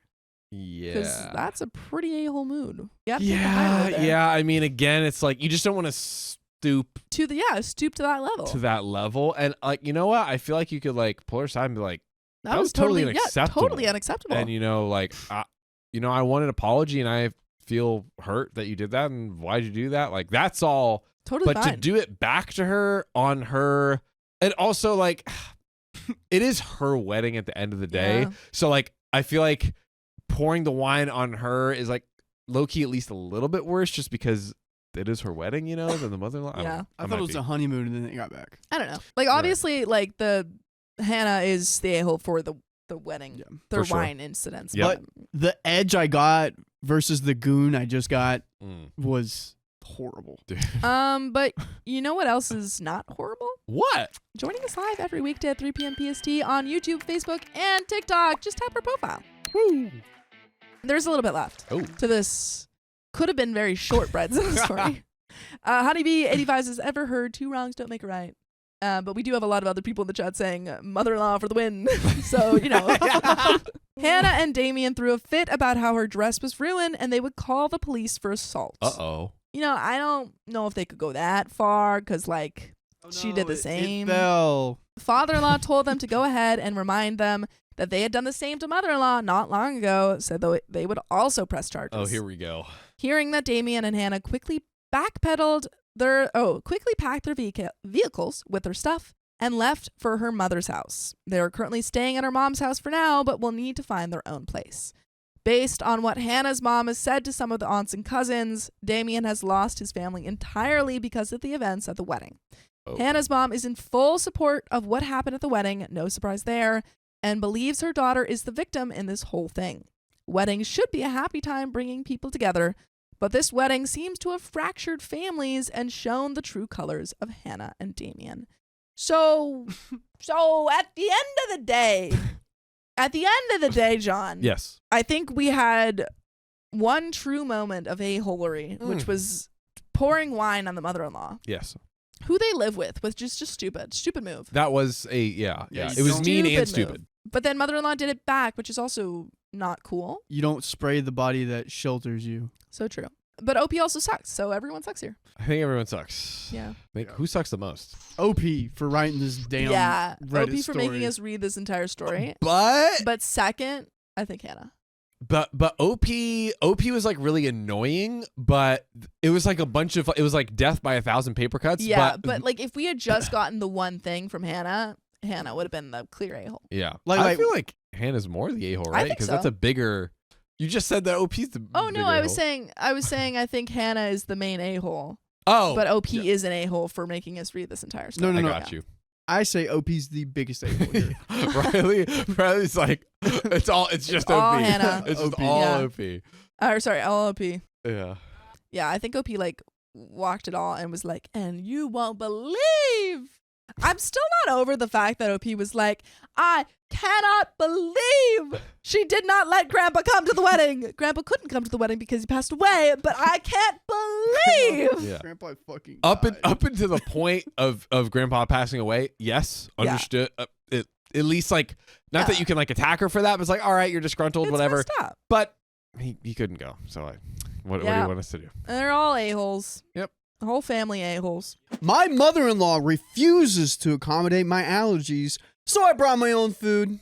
Yeah, Mom, I'm just gonna pack a lunch, whatever. I, 27 female, have been with my fiance, 28 male, for 5 years.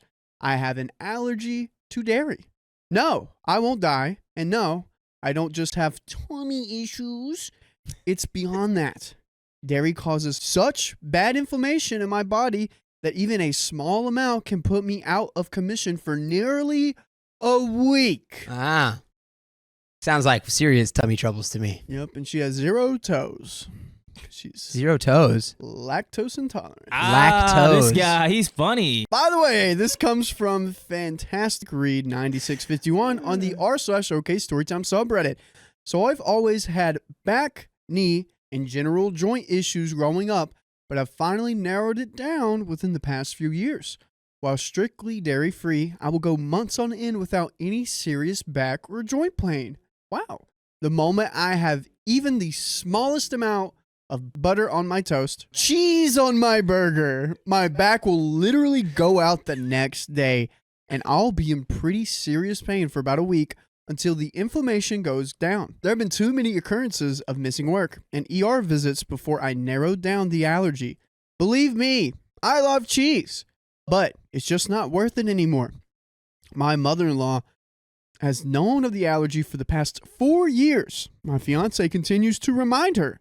However, she still somehow finds a way to add some element of dairy to every dish. I mean, it's not uncommon to cook with dairy, but you should be considerate. I put up with it for a few months as we eat at their house maybe once a month to every 6 weeks, but it's becoming a serious problem.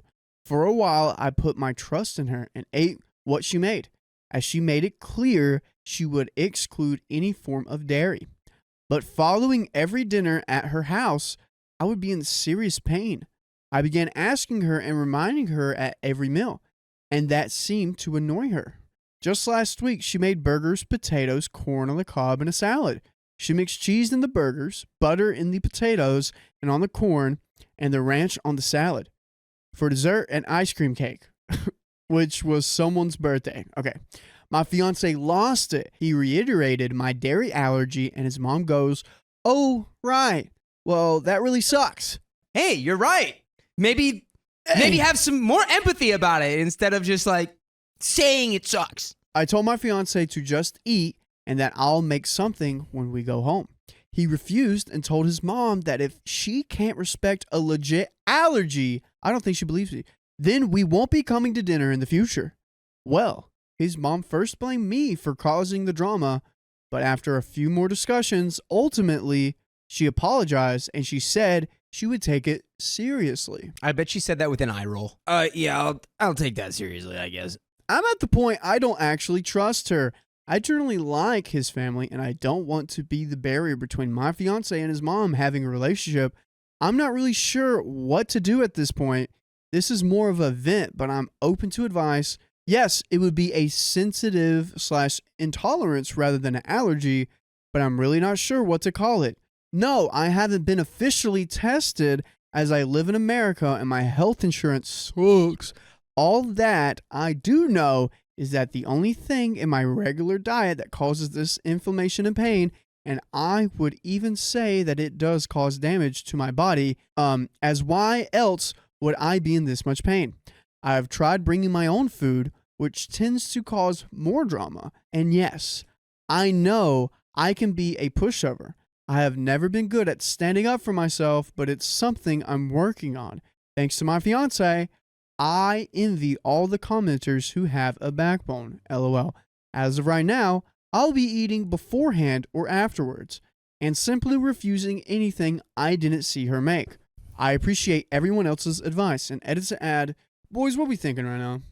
I think that's the Pretty path forward. Yeah. Is if this person refuses to stop cooking with dairy, Mm-hmm. or like, then yeah, you just have to have your own food. Yeah. And maybe they'll change their mind, but like it sounds like they're pretty dead set in the mentality of like, oh yeah, you just think you're allergic to dairy.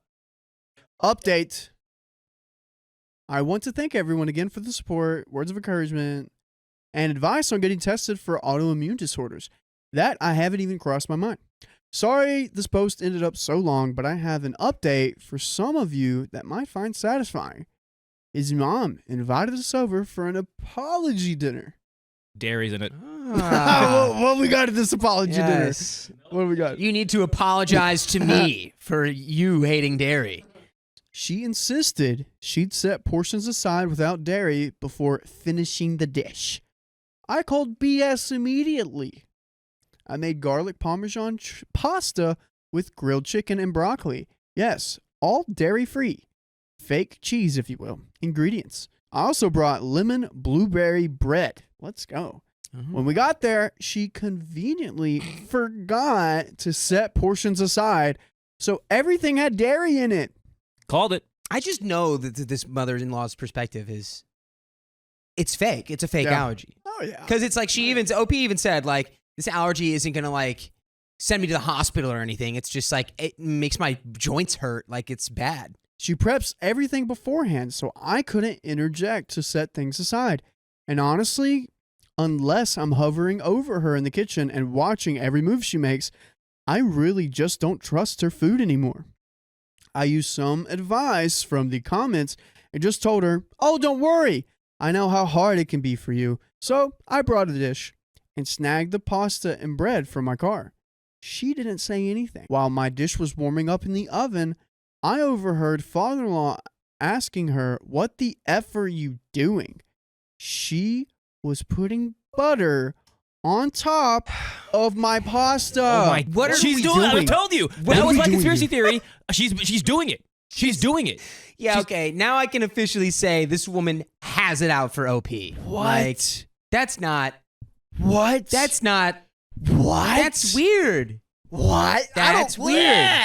This is like the same thing as like, this is like the other version of like, I don't know, like if somebody eats meat and then like they have a friend who like is like, oh, like they like try to sneak in like the vegan version of it Yeah. or whatever. Yeah. But this is like, instead of just being like, hey, you accidentally ate vegan food and it was good. This is like, ha, I'm poisoning you with dairy. What are you doing? Why are we doing this? Don't do that. Here's what happened. Here's what OP did. I simply told her that I had a feeling this might happen, and I had already set aside a portion for myself, and it's waiting in my cart for me. No way. She said, yeah, don't worry about it. That was my decoy pasta. Oh my gosh, dude. My fiance stepped in. He's read through this post and accused her of trying to poison me and sabotage our relationship, etc. He went on for nearly 10 to 15 minutes before she could get a single word in. Mother-in-law collapsed and started hysterically crying. Whoa. I honestly couldn't understand a word she said. The entire family just sat there in silence, staring at her. Sister-in-law, her daughter, was trying not to laugh. Father-in-law basically dragged her into another room. We ended up eating dinner without her. Finished my entire pasta dish and bread for dessert. Her food was left untouched. It was honestly the most pleasant dinner I had with this family. Lots of laughs, and we played some card games afterwards with some wine. We announced that we love to have them over for dinner anytime, but that this would be the last time we'd be joining them, and left. By the way, you can listen to full episodes with stories like this. Just go to Spotify, Apple Podcast, or your favorite podcast app and search OK Storytime. And we have a little bit left here, but I think this is fair. We're not going to be joining you guys anymore because it seems that your oven and microwaves and any other kitchen appliances seem to add dairy to everything you have. Yeah, namely the breakdown after being caught. I think that would make it like, I don't think we can do this here anymore. Yeah. Every time we come over now, I'm gonna remember that, and I think so will everyone else. Dude. We got it. Gets worse. It gets crazier. Oh, let's go. Okay, I just read a little ahead. While walking to our car, we overheard sister-in-law and father-in-law arguing with mother-in-law. Father-in-law was threatening divorce. Oh. As dramatic as it sounds, I ended up crying on the way home. Honestly, I think it was more exhaustion and relief that it was over, LOL. Fiance ended up taking me to my favorite arcade, and we just got home. This will probably be the last edit. She doesn't have keys to our house, and we don't have cameras. This woman's a nut job, and we're going no contact with mother-in-law, and we'll stay in touch with father-in-law and sister-in-law. Wow. Comments. Comment 1. Your dear husband checked his mom. Good for him. That's half the battle won there. Honestly, OP, I would just stop going or bringing my own meal.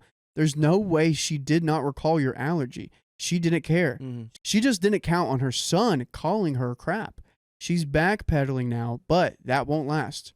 This woman knew what she was doing every time. I held out. I was like, I think she's just being like, well, what if you don't have the allergy? It's like, nah, for some reason she just, I don't know. Oh, she's she nuts. wanted her to be in misery.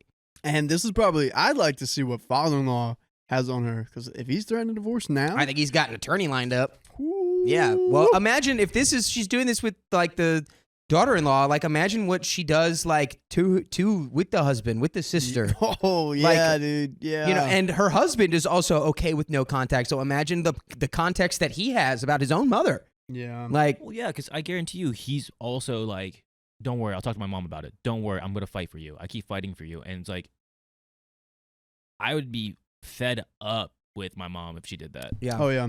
Like, you're literally poisoning no. and hurting my loved one. 100%. Yep. Yeah.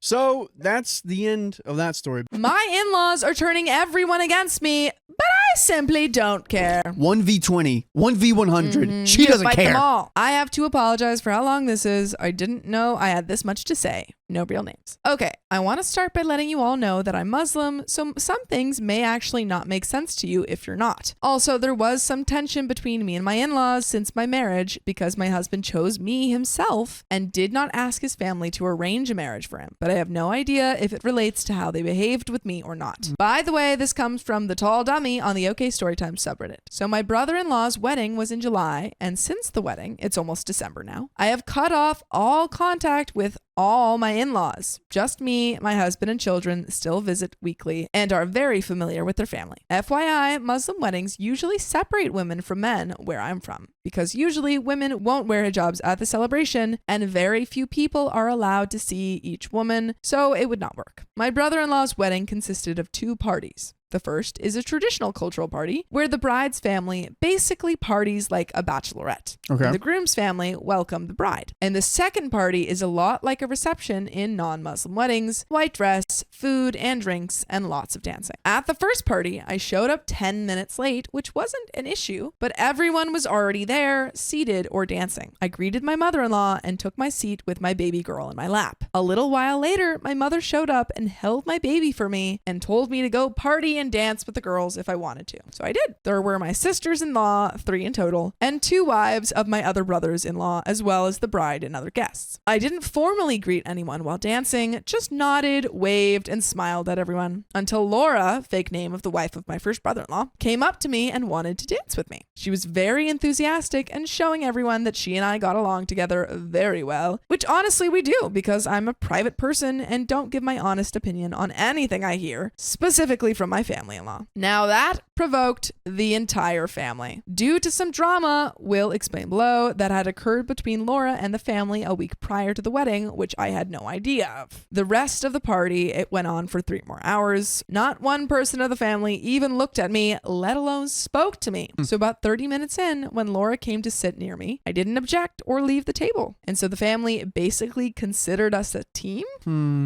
So they're not So they hate Laura and now they're like hating on OP because Laura kind of like hung out with OP. weird. The night ended and I went home and told my husband what had happened. He, of course, thought it was weird, but told me not to mind them because they're crazy and just try to remain respectful the next day at the second party. I show up the next day and everyone is frowning when they see me, except Laura, and no one is greeting me. I mean, okay, I'm willing to consider myself family, but you do greet family when they show up to your wedding, your son's wedding, or your brother's. I listened to my husband's advice and didn't mind them and kept myself busy with my 3 children and my mom, who showed up again. But I really got red in the face when I noticed them, my mother-in-law and sister-in-laws, dancing with and celebrating, because her birthday was the next day, Julie, the wife of my second brother-in-law. And I basically started to figure out that their whole attitude is about me and Laura and not the wives of their brothers.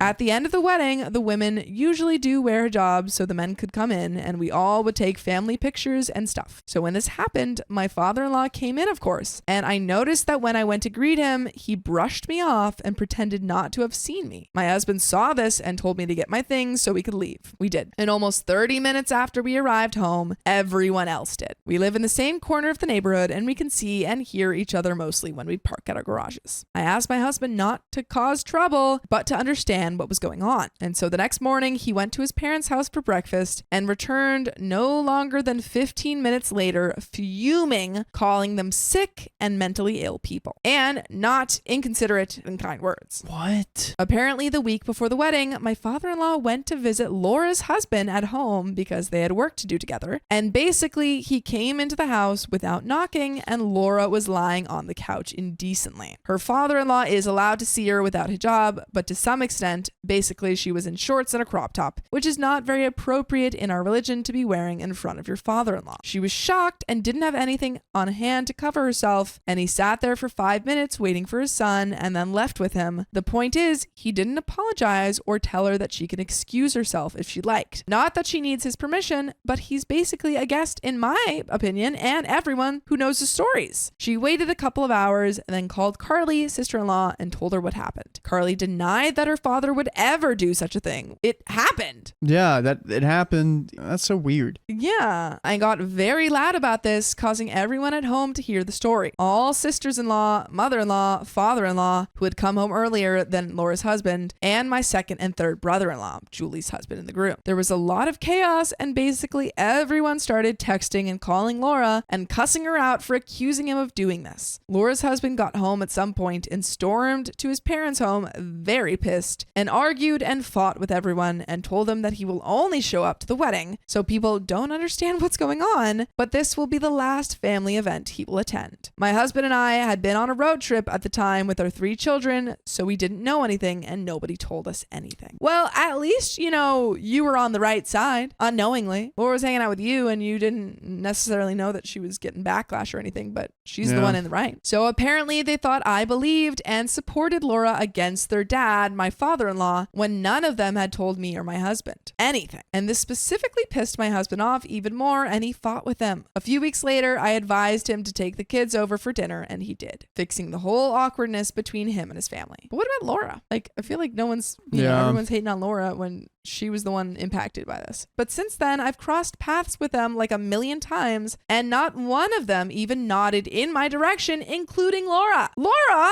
Now Laura's on their side? They have to put somebody else. Someone else has to be on the end of the stick. So Laura's trying to get out of there. Yeah. But you can cross paths with us every weekday at 3 p.m. PST.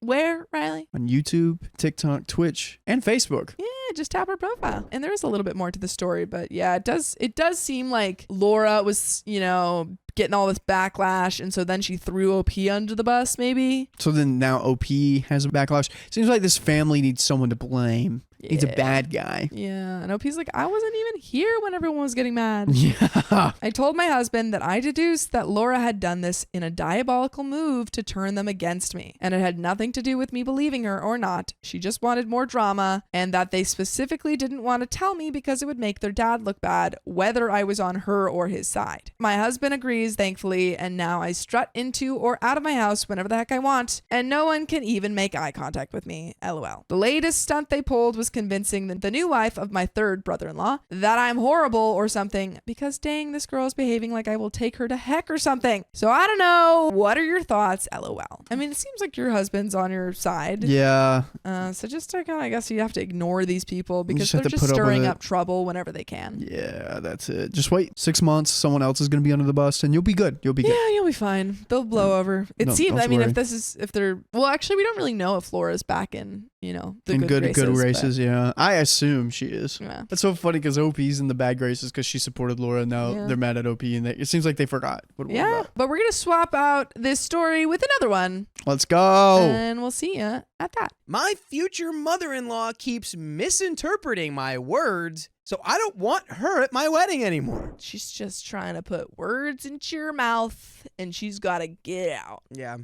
Yeah, exactly what she said. My 25 female future husband, 29 male, and I are getting married next year. We had a disastrous phone call with my future in-laws last weekend. She called me a liar, passive-aggressive, and patronizing. Ooh, not good. By the way, this comes from user disastrouscream201 on the r/OK Storytime subreddit. So, why did she say all of this? We visited them at the end of August, and she asked me if we had paid a deposit for our elopement company yet. What? What? What's that? Elopement. Isn't the whole point of eloping that you don't really have to pay anyone or anything? You just kind of go get married? Anyway. I don't understand. I said that, yes, we had, but I did not say that we signed a contract because I thought that was self-explanatory. This is what makes me a liar. She scheduled a tour at a local venue without asking us and dropped a bomb on us saying it was scheduled the following Monday, so we had to stay an extra day. What? We went on the tour to avoid being rude. This makes me passive-aggressive and patronizing. She told us she would call our elopement company and get us out of the contract because she works for a law firm. We repeatedly told her, we do not want her to do this. They had offered to let us use their yard for our after party and mentioned being concerned about her dogs barking at guests, so I had suggested keeping them in the large, temperature-controlled, finished basement, basically a small apartment with a bedroom, kitchenette, and living area, but she acted like I wanted to lock them in a dark cellar or something. For context, I worked in veterinary medicine and I'm a board member for an animal rescue. I love animals. She yelled and berated me on the phone for this despite not saying anything while we were there. She just seems like a problem. Yeah, mom seems like a problem and seems like a problem. Just let them elope. Please. Why are you getting involved? They found a whole company. Yeah. They've got the elopement company. It's set. We did not get a chance to discuss the miscommunication because I hadn't realized there was one that needed to be discussed. She also said that she didn't want us to have the party there anymore, but I refused to listen to her about that. I had no idea that's what she was saying. I thought she was talking about a problem, so I had suggested a solution. My future husband had to end the call because I was in tears. I was under the impression our relationship had been good until that point, but apparently I was wrong. My future father-in-law suggested that we take a week to cool off and have another call. So at the gist of this, the core of the issue so far is that in regards to like sort of planning the marriage, the elopement, and everything going around that, OP found out that her mother-in-law kind of doesn't like her at all. Yeah. Kind of And hates her. The reckoning with that of like why the mother-in-law is just being real nasty to OP on the phone while talking about, you know, the eloping, the engagement, whatever. And she's trying like, to control everything and she's here. basically calling her a liar because she's like, well, you told me this was paid and it's not. And it's like, well, it for all intents and purposes it is because that's who we're using. So please don't. Signed a contract to pay. And then she's like, oh, well, you just did this because, you know, and then you signed her up for a tour like a day after they were supposed to leave town. So they stayed a day so that they could go on the tour of this place that they're probably not even going to go to, but they're just doing it to appease you. And then you're like, well, you're being patronizing. You didn't have to go to that. It's like, well, I don't know. You're just trying to make you happy, and nothing apparently can ever make you happy. Anyways, last night we had a second call with them. All four of us on speakerphone. My future mother-in-law had taken me to look at houses for sale in their area while we were visiting, as we had planned to move there after the wedding. While we were looking at homes, we were discussing future children as we wanted to account for bedrooms needed. On the topic, I asked if she thought my future father-in-law would be willing to smoke outside instead of in the house when a future baby is in the picture, and mentioned that my best friend had just had a baby and she was suggesting vaccine protocols, so I asked her thoughts on that as well. Apparently, that really pissed them off. I probably wouldn't have brought that up with her. Yeah, I I don't would think... have just been like, I don't know, later I would have told the husband, like, hey, your dad can't smoke in the house. Yeah, I think that's not like a... would they consider this? You don't I have think to that's necessarily like ask her about those things. hey, baby, inside house. Yeah. You smoking outside house. Done. Not also, even a even if conversation. there's not a baby in the house, you can just be like, don't smoke inside the house. Yeah, I don't want we'll do smokers that. in the house. No, if there's one thing about smokers, they don't mean like told what to do where. That's true. Say, you tell me I can't Yes. smoke in this house, I'll smoke in I this house. tell till the everyone day they I can't die. smoke in my house. I say, no, don't smoke in my house. I don't want you smoking in my house. Don't smoke in my Okay. I'm the baby. I don't want you to smoke in the house. The baby says, The baby's do not me. smoke in the house. She asked about how soon she could see our future baby. So I told her I would only want my future husband in the delivery room, and they would be welcome to visit after the arrival. Just so normal. Just stop. Ooh, don't have these conversations. Yeah, with stop this like woman. giving her, honestly, stop giving her like power over these decisions. Yeah, no, she's not. That's not her decision. She said she doesn't like hospitals, so she would likely wait until we were home. All normal and upbeat conversations, no mention of being offended at all. During the call, she brought up these topics and said, I'm already making rules to follow for a hypothetical baby, and I uninvited them from the hospital. You said you didn't want to be at the hospital. This woman sucks. Oh my God. Yeah, I'd be she- exhausted. Just don't talk to her. Yeah. Ay, ay, ay. I tried to explain that is certainly not what I meant and that I was sorry for the miscommunication. She said, it doesn't matter what I meant. It matters how the other person perceives what is said. It's like, what? What? That's crazy. That's crazy. I apologized again, and she cut me off. She then said, we aren't good at communication, and said it's because I don't have a family, Whoa. so I must not know how to behave in one. Whoa. Yo! Whoa. That's unacceptable! Whoa. Where is the husband? You are letting your mom go Your AWOL right your now. mom is talking a whole lot, and she should be Your mom is not going talking. DEFCON 5 Yeah. nuclear launch codes have Get her been out released. of there. The missiles are flying and Yeah. they're smacking your wife. Yeah, OP was like, hey, what do you think? And she was like, release all missiles, release. What do you think? And the mother-in-law is like, I think you're a stupid orphan who doesn't know how to act. Then meanwhile, the husband's like, have you guys tried this dip? My God. Okay. My mother died 6 years ago, and I do not speak to my father. So this was offensive, to say the least. I told them I would be happy to update them on anything related to the wedding and asked how much detail they wanted. She said, I don't have to tell her anything because it's clear I don't want her help.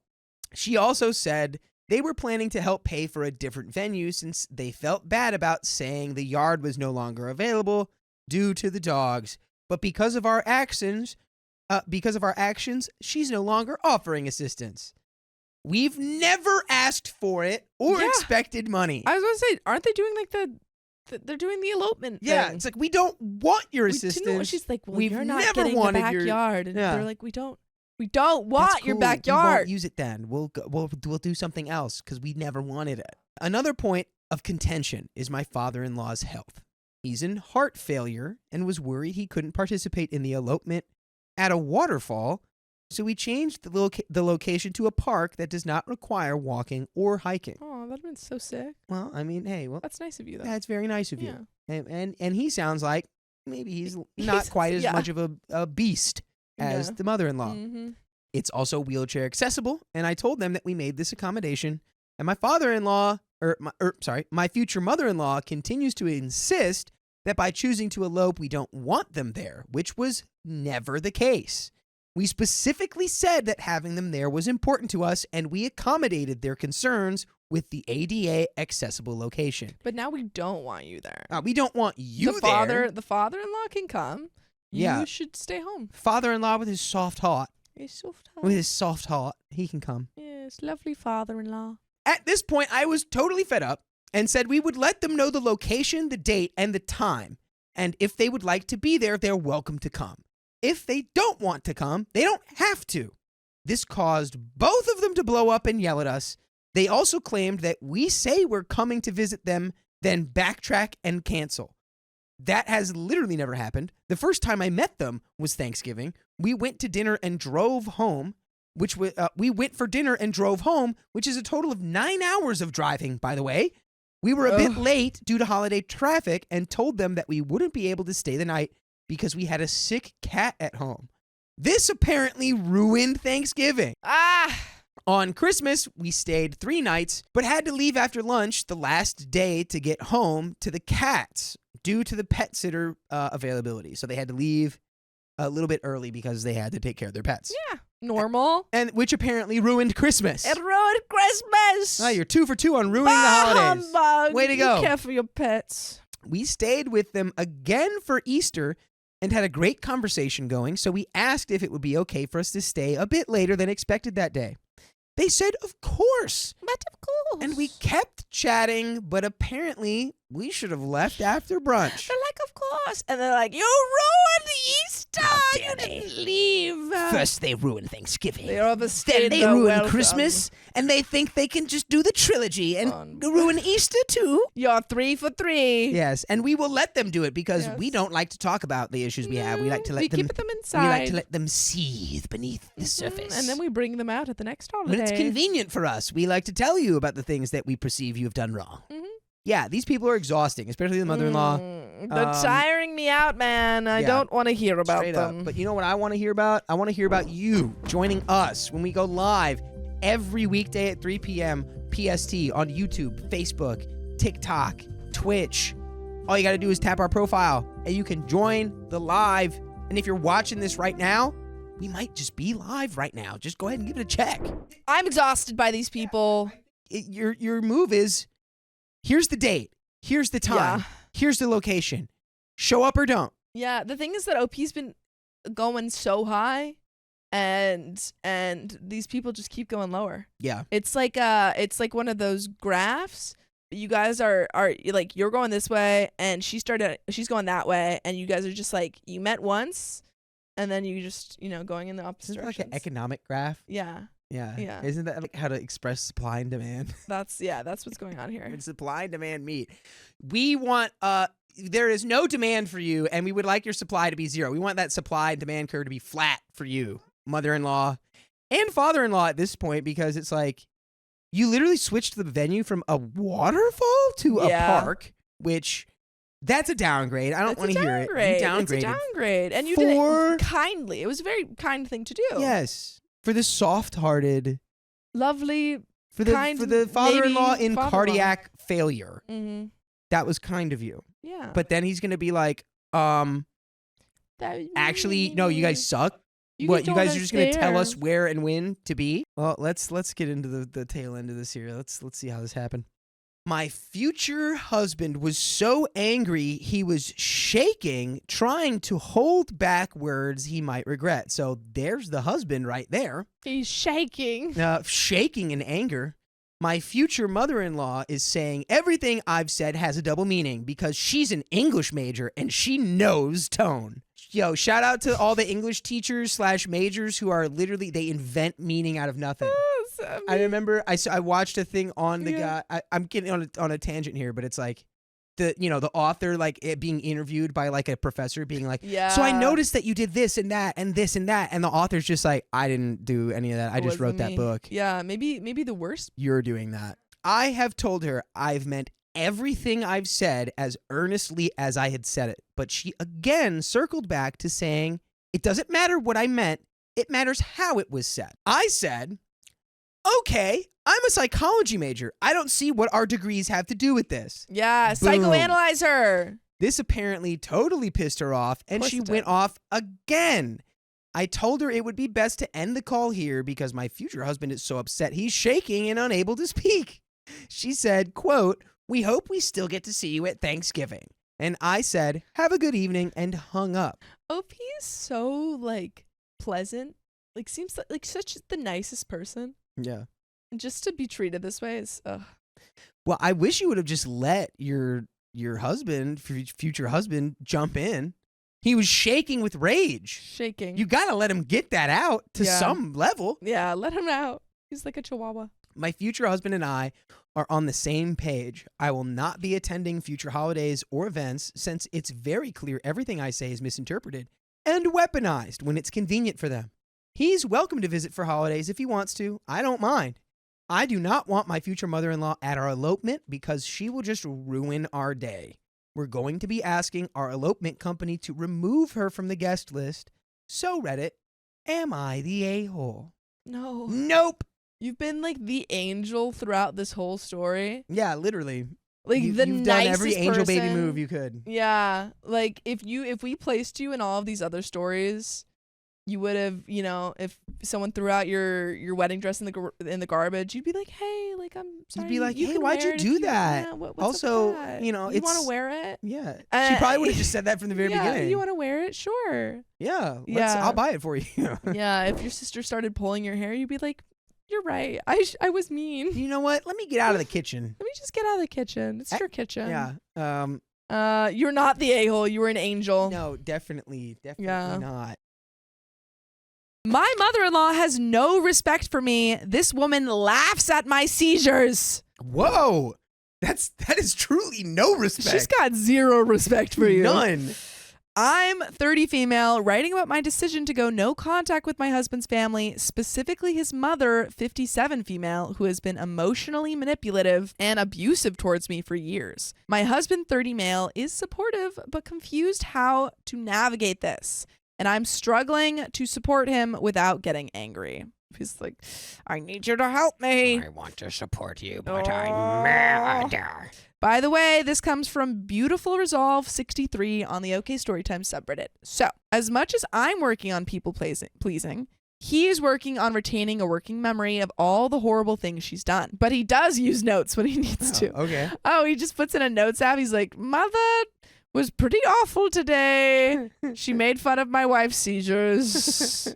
Not good. He has done his best to call out his mom, hold her accountable, and enforce boundaries, but she's very good at emotionally abusing him into confusion, fear, and heartache. No. She sounds like a nightmare. Boo. Both of our responses are rooted in trauma responses, if you could keep this in mind. Reddit has both helped us grow in the past, so we turn to you for guidance again. Before my husband and I even met, my mother-in-law spread false rumors about me to over 90 people in his community, friends, family, and neighbors, claiming I was a substance dealer and other outrageous things. Oh, man. Outrageous. Oh, man. This would last from 2016 to 2019. I was subjected to bullying and hostility based on her lies. We later learned she was orchestrating these attacks, telling people to disrespect me, and she would gather intel about me to ensure these attacks cut deep. Oh, my God. This is a psychopath. Straight up. Your partner needs to go no contact, perhaps. Yeah.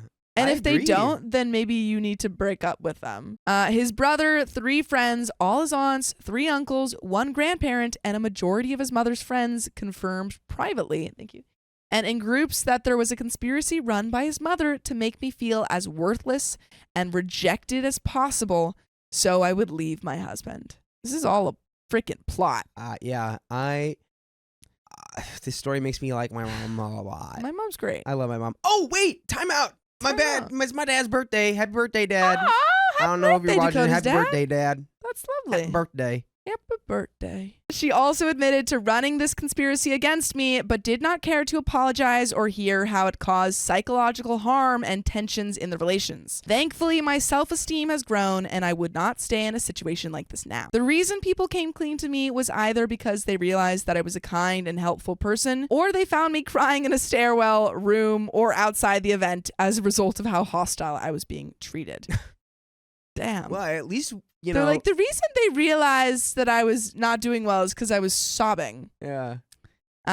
In fact, many of them realized I was a good listener and started to come to me for advice or coping skills strategies since I worked as a social worker assistant. It was during these talks I started to piece together that many people in her community were targets of hers at some point.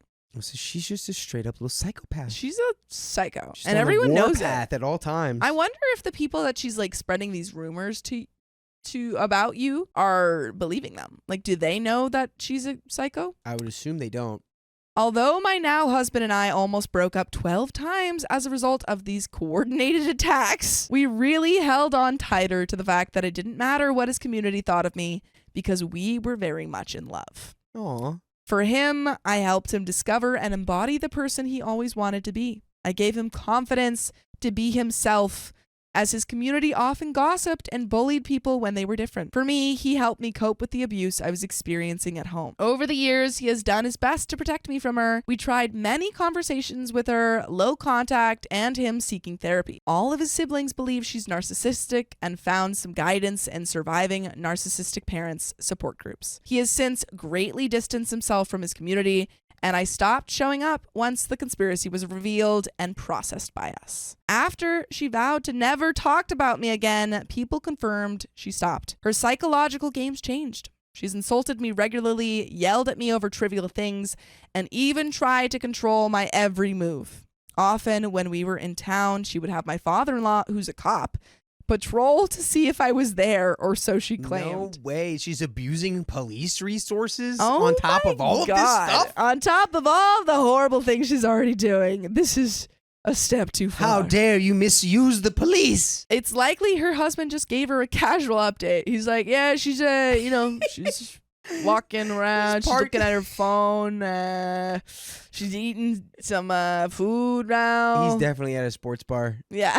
And he's just like, He's not yeah, she's, she's walking she around. moved. She's at the water cooler. Don't worry, I got my eye on her. She called my husband to scream about me visiting places she disapproved of, even if it was just a friend's house or his grandmother's. She also would regularly call to guilt trip, lie, gaslight, or berate me or my husband if we were not doing what she wanted for holidays or events. If my husband ignores her, she would often yell at me. The reason she found out I was no contact was because my husband was ignoring her, trying to plan things for Thanksgiving, and she was attempting to call me. She used the excuse to check up on my pregnancy, but I am several months pregnant with our first and had no interest in checking up on me earlier. Thank goodness. She views her traumatizing me with social and psychological warfare as resolved because she admitted to my husband and promised to stop. Wow. She's like, it's all chill. I told him that I psychologically was harassing you. Yeah, so it's all true. So it's fine. Now get over it, If please. we admit to the horrible thing, like if I went up to the police and told them that I unalive someone, then they can't arrest me because I admitted to it. Your Honor, I did it, and I'm free to go. I never felt safe or comfortable around them since finding everything out, and she refuses to discuss the matter with me, saying it's in the past. My thoughts often go to, if they were capable of that, what else? If they did that, then what's next? For years, she constantly undermined me, yelling at me privately, criticizing my decisions, and attempting to sabotage our wedding plans and my wedding day by inciting drama within the family. It took my husband and I 5 years to get married after being engaged because she made the wedding planning process very difficult and stressful. She interfered at every stage of the process, from spreading false rumors to stirring up conflict about our choices. Even minor things like our wedding invitations became a battleground for her control. She insisted on participating in the first looks between me and my husband right next to us. Dude. Chill. She has no chill at Who all. is this lady? Why is she still in your life? I think if someone's disrespected you to this extent, why are they still here? Well, they force themselves to be there. Yeah, she calls him up And all the time. I think he's got a big family too, because he's got a lot of siblings. Yeah, and also So it it's seems like the like- community is important around them. Yeah, it might be small town. Try that in a small town. When we offered for her to look out from the hotel, she yelled at me and my maid of honor when we asked her to go back. Her response was to bring out her entire family, ruining an intimate moment. Her controlling and manipulative behavior has deeply affected my mental and physical health, triggering anxiety and even seizures. I grew up in an abusive family with a high ACE score of 9 out of 10, so her actions felt like a continuation of the trauma I've been trying to escape. I developed functional neurological disorder, leading to 30 plus seizures a day at one point. Whoa. Oh my God. Because of this woman? Yeah, is this a separate thing, or is she causing so much stress in you? Dang. My husband has been a huge source of strength in my life. When we first started dating, he helped me distance myself from my abusive family.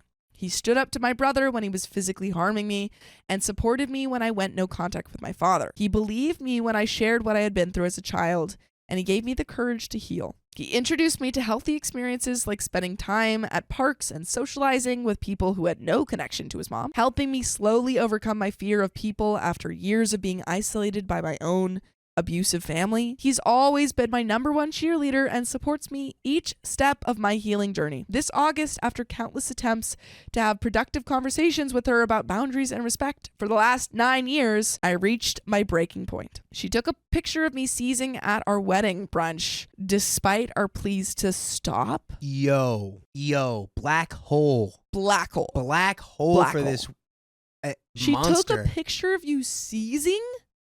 Black hole for this absolute beast that somehow escaped from Tartarus. Oh my God. This woman is the Minotaur. Yeah, black hole, or maybe back into Tartarus. Do we have a new Tartarus. one? Tartarus. Where it's like you don't all like, of the worst of the worst. where you in are there. mythologically awful. Yeah. You have to be put into the Mhm. Tartarus prison. Yeah, she then gave it to me as an anniversary gift, laughing as if it were funny. Oh my God. Rot in Tartarus. Dude. No, honestly, I don't know. I don't even think we can put her in Tartarus. You She think can't. She black already hole's broke better? out. 'Cause- She was clearly yeah. in there before. Now it's time for black hole spaghetti. No longer exists. No longer existing. Straight up cannot exist on the Bye-bye. same planet as this person. Wow. This was just the final straw in years of mistreatment. She denies that we told her not to take the picture and says she took it because her and her husband have a photo of them on a horse carriage that they rode away in. She's like, oh, yes, you seizing is the same as me and my husband driving away in our little horse-drawn carriage. Yeah. Those are the same vibes. This woman is pure psycho. Evil. My husband and I were leaving by golf cart because I was suffering from medical distress and seizures. This is a clear reminder that she not only didn't respect me, but that she reveled in my suffering. Now that I've gone no contact, my husband is supportive, but confused. He keeps asking if this decision is because of that one incident with the picture, or the culmination of everything. Obviously, the Bro. culmination of everything. Bro. Obviously, it's the culmination of everything. Who is it? This dude. Don't be stupid. Come on. You gotta be smarter than that. Use your brain. I keep explaining that it's everything. Years of her yelling at me, belittling me, spreading lies, and controlling our lives, but he's still struggling to fully grasp the depth of it. His family is now acting like this is out of nowhere, which only leads to his confusion. She definitely has been made aware of how she makes me feel. Although his siblings respect and understand how I feel, they recognize their mother as being toxic. They still think I should put up with it. not. See, like that's the thing. that's the thing right there is that they've just been conditioned. Yeah, that To to put just up with put up with this? it. They're like, obviously it's bad, but like just ignore her. Yeah, you just do it because she's our mom. But she's doing Wait, things that you can't ignore. it's like she's not my mom. She's Yeah. your mom. She's Yeah. my mother-in-law. I don't have to talk to her. I would like to legally put her on the trebuchet. She's gone. And fling her into a black hole. Straight in there. However, this is a regular toxic pattern of behavior in her family. There is triangulation, passive-aggressive comments, gossiping, guilt tripping, gaslighting, enmeshment, and straight up lying to manipulate others. They've got the whole alphabet in there. She has pushed away her in-laws that have known her for several years and speaks so viciously of every partner of her children. Oftentimes, her behavior leads into an aggressive and verbally abusive confrontation that makes people never speak to her again. Yeah, it seems like Imagine she's that. got a pattern. Imagine that. I fear that I have reached that point that if I were to ever speak to her again, I could not be civil or polite. I have always taken her abuse politely with a comment that we will have to discuss this later. And we would, yet there would be no response or understanding from her.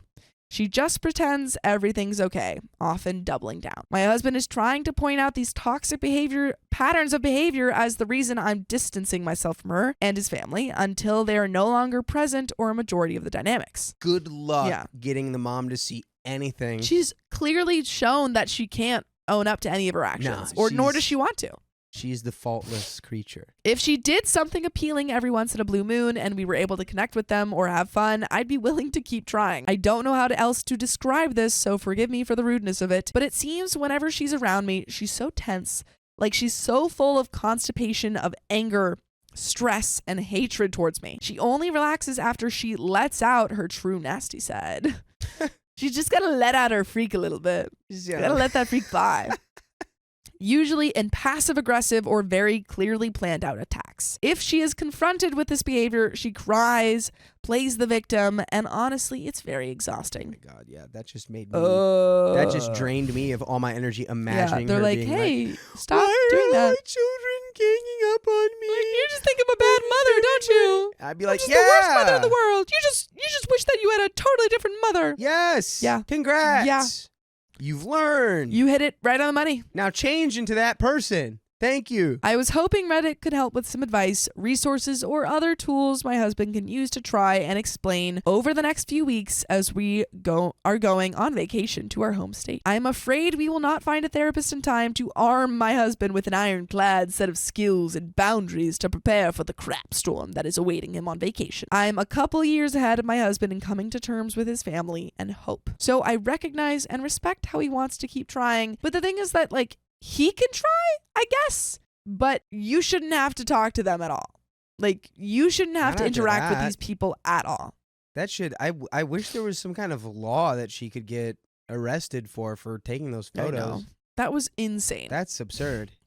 It was Reddit arming me during the confrontation about the gossiping that really helped me realize it's time to go low contact. Good. By the way, you should never go low contact with us. You can join us live every weekday at 3 p.m. PST on YouTube. Just tap our profile. Please don't go low contact. Don't do with that. us. And there is an edit, but what else do you think that what advice can we offer OP right now? I mean, I think you gotta like unite the siblings. Yeah, you got to get them But all this is- together. This is less advice for OP and more of like just advice for Her husband. this whole family of Mhm. like children being like verbally abused and whatever, emotionally manipulated by this awful woman. Yeah. Like they all need to cut her out. Mm-hmm. And They're just so gaslit into thinking this is behavior that can be changed or fixed. yeah. That they're like, oh, well, she'll come around. This is Yeah, just it how could she get better. is. But no. She's not always like this. She's It can literally be always better. like this. And no one likes her. Constant. No one outside of the family Yeah. seems to like her. Thank you to everyone for your comments and support. I've saved all the helpful advice and resources, and my husband and I will read and discuss them together. Some have asked for an update, and I will share one in the future. I'm not concerned if his family finds this. She's like, I hate his family, so I hope they find this. To add some context, we moved abroad last year, and I haven't had much interaction with his family for a while. During the first 2 years of our relationship, I was frequently around his community, but by year 3, I stopped attending events, and after year 5, due to COVID, I only saw his parents occasionally. Last year, we got married and moved, which went up to maybe 20 times over 4 months. Since moving, I've only seen them for about 6 days since then. Before going no contact, I only spoke to them briefly a few times this year. All this to say, we've steadily marching towards me not speaking to them and avoiding them. Yay. Got it. Good. Huzzah. Huzzah. Lucy Smith says, yeah, I'd go no contact, not low contact with all the hurt she's capable of doing and has done. Yeah. I just wouldn't want to ever see her again. Get her out of there. Get her out of there. Get y'all out of there. I don't want to see you around these parks ever again. My father-in-law keeps stealing my food, but somehow I'm the unreasonable one. Take him out. Thief in the night. I've been taking some time to reflect on this situation, and I want to know if I may have overreacted. While I was pregnant, my in-laws invited me to stay with them while my husband worked in a very remote area, approximately 4.5 hours from the nearest hospital. By the way, this comes from user Formal Donut 5563 on the r/OK Storytime subreddit. I didn't know my in-laws terribly well, and my husband and I felt it would be better for me to be around family while pregnant. Before I moved in, we asked several times if we could contribute to rent and food, and my mother-in-law insisted that we save for our family, which I honestly am still very grateful for. It was a huge help and relief. Yes, W mother-in-law. While living with them, I would buy myself separate meals occasionally because I was very sick throughout my pregnancy and had several food aversions and triggers that would cause me to uncontrollably barf. These meals would be things like plain rice and chicken in very small portions because overeating would also cause me to barf. I don't know why. I just want to say that instead of I know. It just feels vomit. so like, Just sounds like visceral. I don't like it. I just don't like it. I feel bad for Opie. That's a rough pregnancy. That is a super rough pregnancy. Yeah. I always labeled this food, my food, in the fridge with my name and felt that it was okay because my mother-in-law and father-in-law commonly labeled their special snacks with mom or dad. They're special snacks. Separate note, my mother-in-law and father-in-law had cabinets as well that was full of junk food no one else was able to have until upon request. They had a cabinet full of untouchable Special junk food. Yeah. Don't touch my untouchable junk food. And they had like brownies in there. Couldn't all touch it. this They said, weird- don't touch it. They said, don't do that. Yeah. Anyways, at times I would go into the fridge and notice that my entire meal that I had set aside was gone. I wasn't accusatory at first and let it go, but this pattern continued, and there would be times I would walk in to my father-in-law eating the food that I had prepared, or he was giving it to another kid in the house. What? What? Why? I don't know. I honestly didn't even know what to say the first few times it happened, which is, yeah, that's the same thing with I'm us. so confused. We're just it's like, got your well, name who's on doing it. This? The first time I did speak up about it, I remember being a bit frustrated because I had just come back home from lap swimming and felt lightheaded and was counting on being able to eat my safe meal, only to come back home and discover that the plain pasta that was prepared, he had been feeding to kids in the house. What? That one I understand a little bit better. I don't know, but like the thing is, Plain pasta is child food. yeah, well, she's also sure. saying like rice and chicken, which is also like, you know, you can feed to kids and stuff. But these are also things that on his end are very easy to prepare. Yeah, that's actually Like a great pasta point. is so easy to That is such a good prepare. Why point, does yeah. he feel the need to take the food? I asked him directly if that was the food for me, and he mumbled, "Oh, sorry." And I didn't respond. I feel like I should have been direct at that moment, but I honestly grabbed an apple and went in and cried in my room. No. We always It's prefer sad. direct confrontation Yeah, instead of you just get it crying over with. alone. Shortly after this, a couple weeks later, I had brought Oreos because a friend of mine came over to watch Twilight and her favorite cookies were Oreos.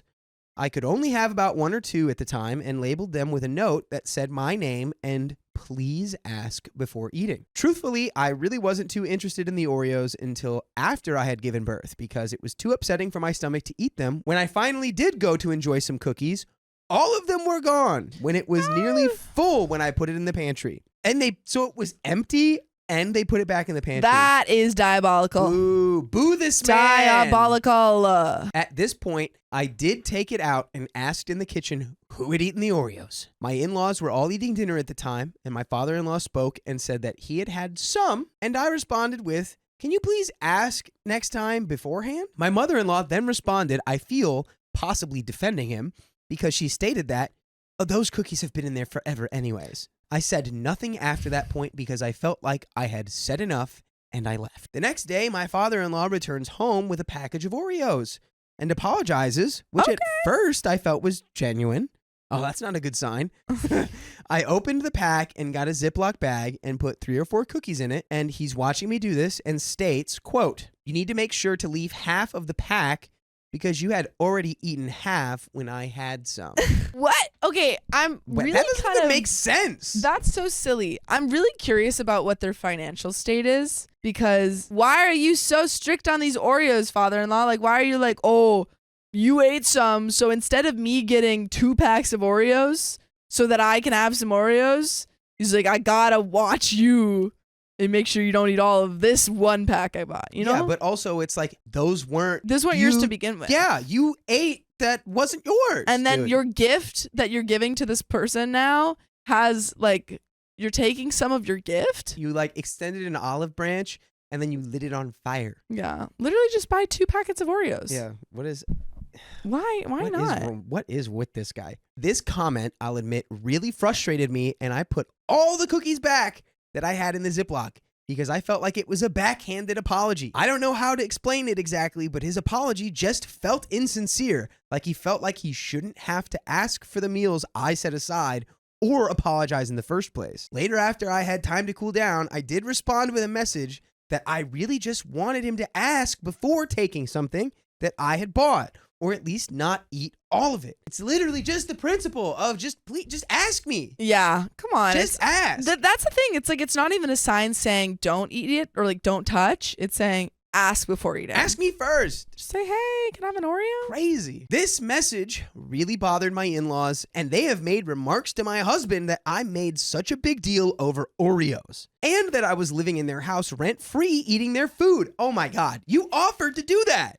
Snakes in the grass. This is the way that they give gifts. The first gift of, "Oh, you can live in our house rent free," and now they're bringing that back. And then they dangle and then it they over get your the head later. Oreos, and then say, the back package of Oreos, and they're like, "Oh, well, you can't eat all of it." They just Yeah. dangle their gifts, The little dangler. and then they take them away. Notably, my father-in-law seemed especially offended and made remarks that I was sleeping in the house that he built and pays electricity for, and the house he keeps warm. During a conversation about this incident with me living rent-free in their house and eating the food they provided, my husband responded with, quote, "You guys didn't have a boundary on the food in the house, but my wife did have a boundary on the meals she bought and prepared. That's the difference." Boom! Yeah.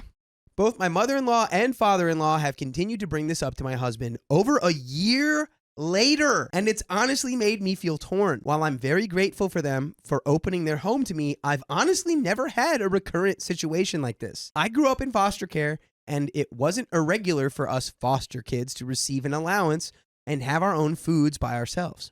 And by the way, we never want you to have anything by yourself. We want you to have it with us when we go live every weekday at 3 p.m. PST. Just tap our profile Tap it. and you can be with us. Yeah. At least the husband is standing, because I was kind of wondering what his role in this place was the whole time. Why he wasn't standing up for it, but he is. Immediately stood on business. Yeah. and was Immediately like, was like, "Hey, "Shut you up." ding dong. Here's the difference. She prepared those just for her." Yeah. And you said we could live in your house, so I wish he would have brought that up because that's crazy yeah. for them to just be like, "The house I built and the electricity and the warmth," which it's like, dude, Yeah. you said we could live here. Literally said we could live here. And it's, I mean, if they had at the beginning when they asked, when they said, "Oh, OP and, the husband can live there," if they had said, "Hey, we need your help preparing food and stuff and like grocery bills or whatever," that would have been different. But that was never a conversation that was brought up. Yeah, they're just acting like it's like, oh, like she's so high and mighty, like she won't let anyone touch her food. Yeah. And it's like, yeah, she was like violently pregnant. Yeah. I don't know how else to describe Violently that. pregnant. Like she can't eat any food without Yes. yakking. Yeah. Like she's making these little pregnancy meals for herself, and they want to act like that's her being like, "Oh, look at me. I'm so much better than everyone else with my food that I label." No, it's ridiculous. They got a complex for sure. While I understand every family is different and operates on separate dynamics and standards, I really felt like it was okay to distinguish my meals or treats because I had witnessed my father-in-law and mother-in-law do the same thing with their snack cabinets. Am I the a-hole for being upset? My father-in-law kept eating my food. Edit. My mother-in-law invited me to live with them when they learned of my husband's remote job location. Double edit. I do not live with my in-laws anymore, but they have brought up their grievances to my husband since we have left their home. That's absurd. These people will not leave a thing alone. Yeah, they're like, I'm going to keep talking about this forever. It is the most interesting thing in my life. Remember when your wife made me feel dumb for eating her Oreos? Remember when she was trying to hog all the Oreos and I just wanted 1 or 10 of them? Real nasty. Just your big, fat, pregnant wife who likes to barf all over the place decided that we were too good for her She's the Oreos. Oreo queen. And she didn't even eat them for months. Yeah, they probably were stale, At though. that point, I'd be like, are you guys okay? Do you guys need Therapy? Do you need assistance? So we left very shortly after I gave birth. My in-laws got a nasty bug, unfortunately, and my husband and I needed our own space with a baby at that point. Well, hey, it sounds like that's perfect. You know, you're not in the house anymore. You weren't even in the house immediately after the pregnancy. It's more just I think they're just asking for clarification on if you were the a-hole, and I don't think you were. I think there's something weird going on with the mother-in-law and father-in-law. Yes, I totally agree. My mother-in-law ruined our trip because she always throws a tantrum when she can't get her way. I want Starbies. I want it now. I am giving vague locations to avoid possible family members reading this. Not again with the niche background. No, I want the... Okay. Just tell the story, OP. To give info, my mother-in-law, my husband, and I traveled to a southwest state to visit my brother-in-law. We're staying in a small apartment to save money. My mother-in-law, from the planning stages of the trip, has been trying to dictate everything. When we get up, when we eat, and what we do. By the way, this comes from Goody Jr. And if you want to submit your own stories, go to r/OK Storytime subreddit. So, where we're going is a very food popular place, and going out to eat is considered one of the highlights of traveling here. But she wanted to eat at home 2 out of the possible 3 meals per day. But when we arrived, she made it clear she only wanted to go out to eat once during the trip. Not even to an expensive place, but a place where one full meal is $14. So she wants to go grocery shopping at a cheap place like Walmart. No, Costco. For a 4-day trip. That's actually the craziest place to pick up groceries for a 4-day trip. We finally convinced her to go to Walmart. As we get there, she starts loading up the cart with food items she wants, and they're all organic, high-priced, healthy food items. The worst. Unbelievable. She demands that we have eggs in the morning and salads during the evening. Is she gonna foot the bill? Nope. She wanted to split the bill with us. Literally none of the food in the cart was for the rest of us, but she wanted us to split the bill with her.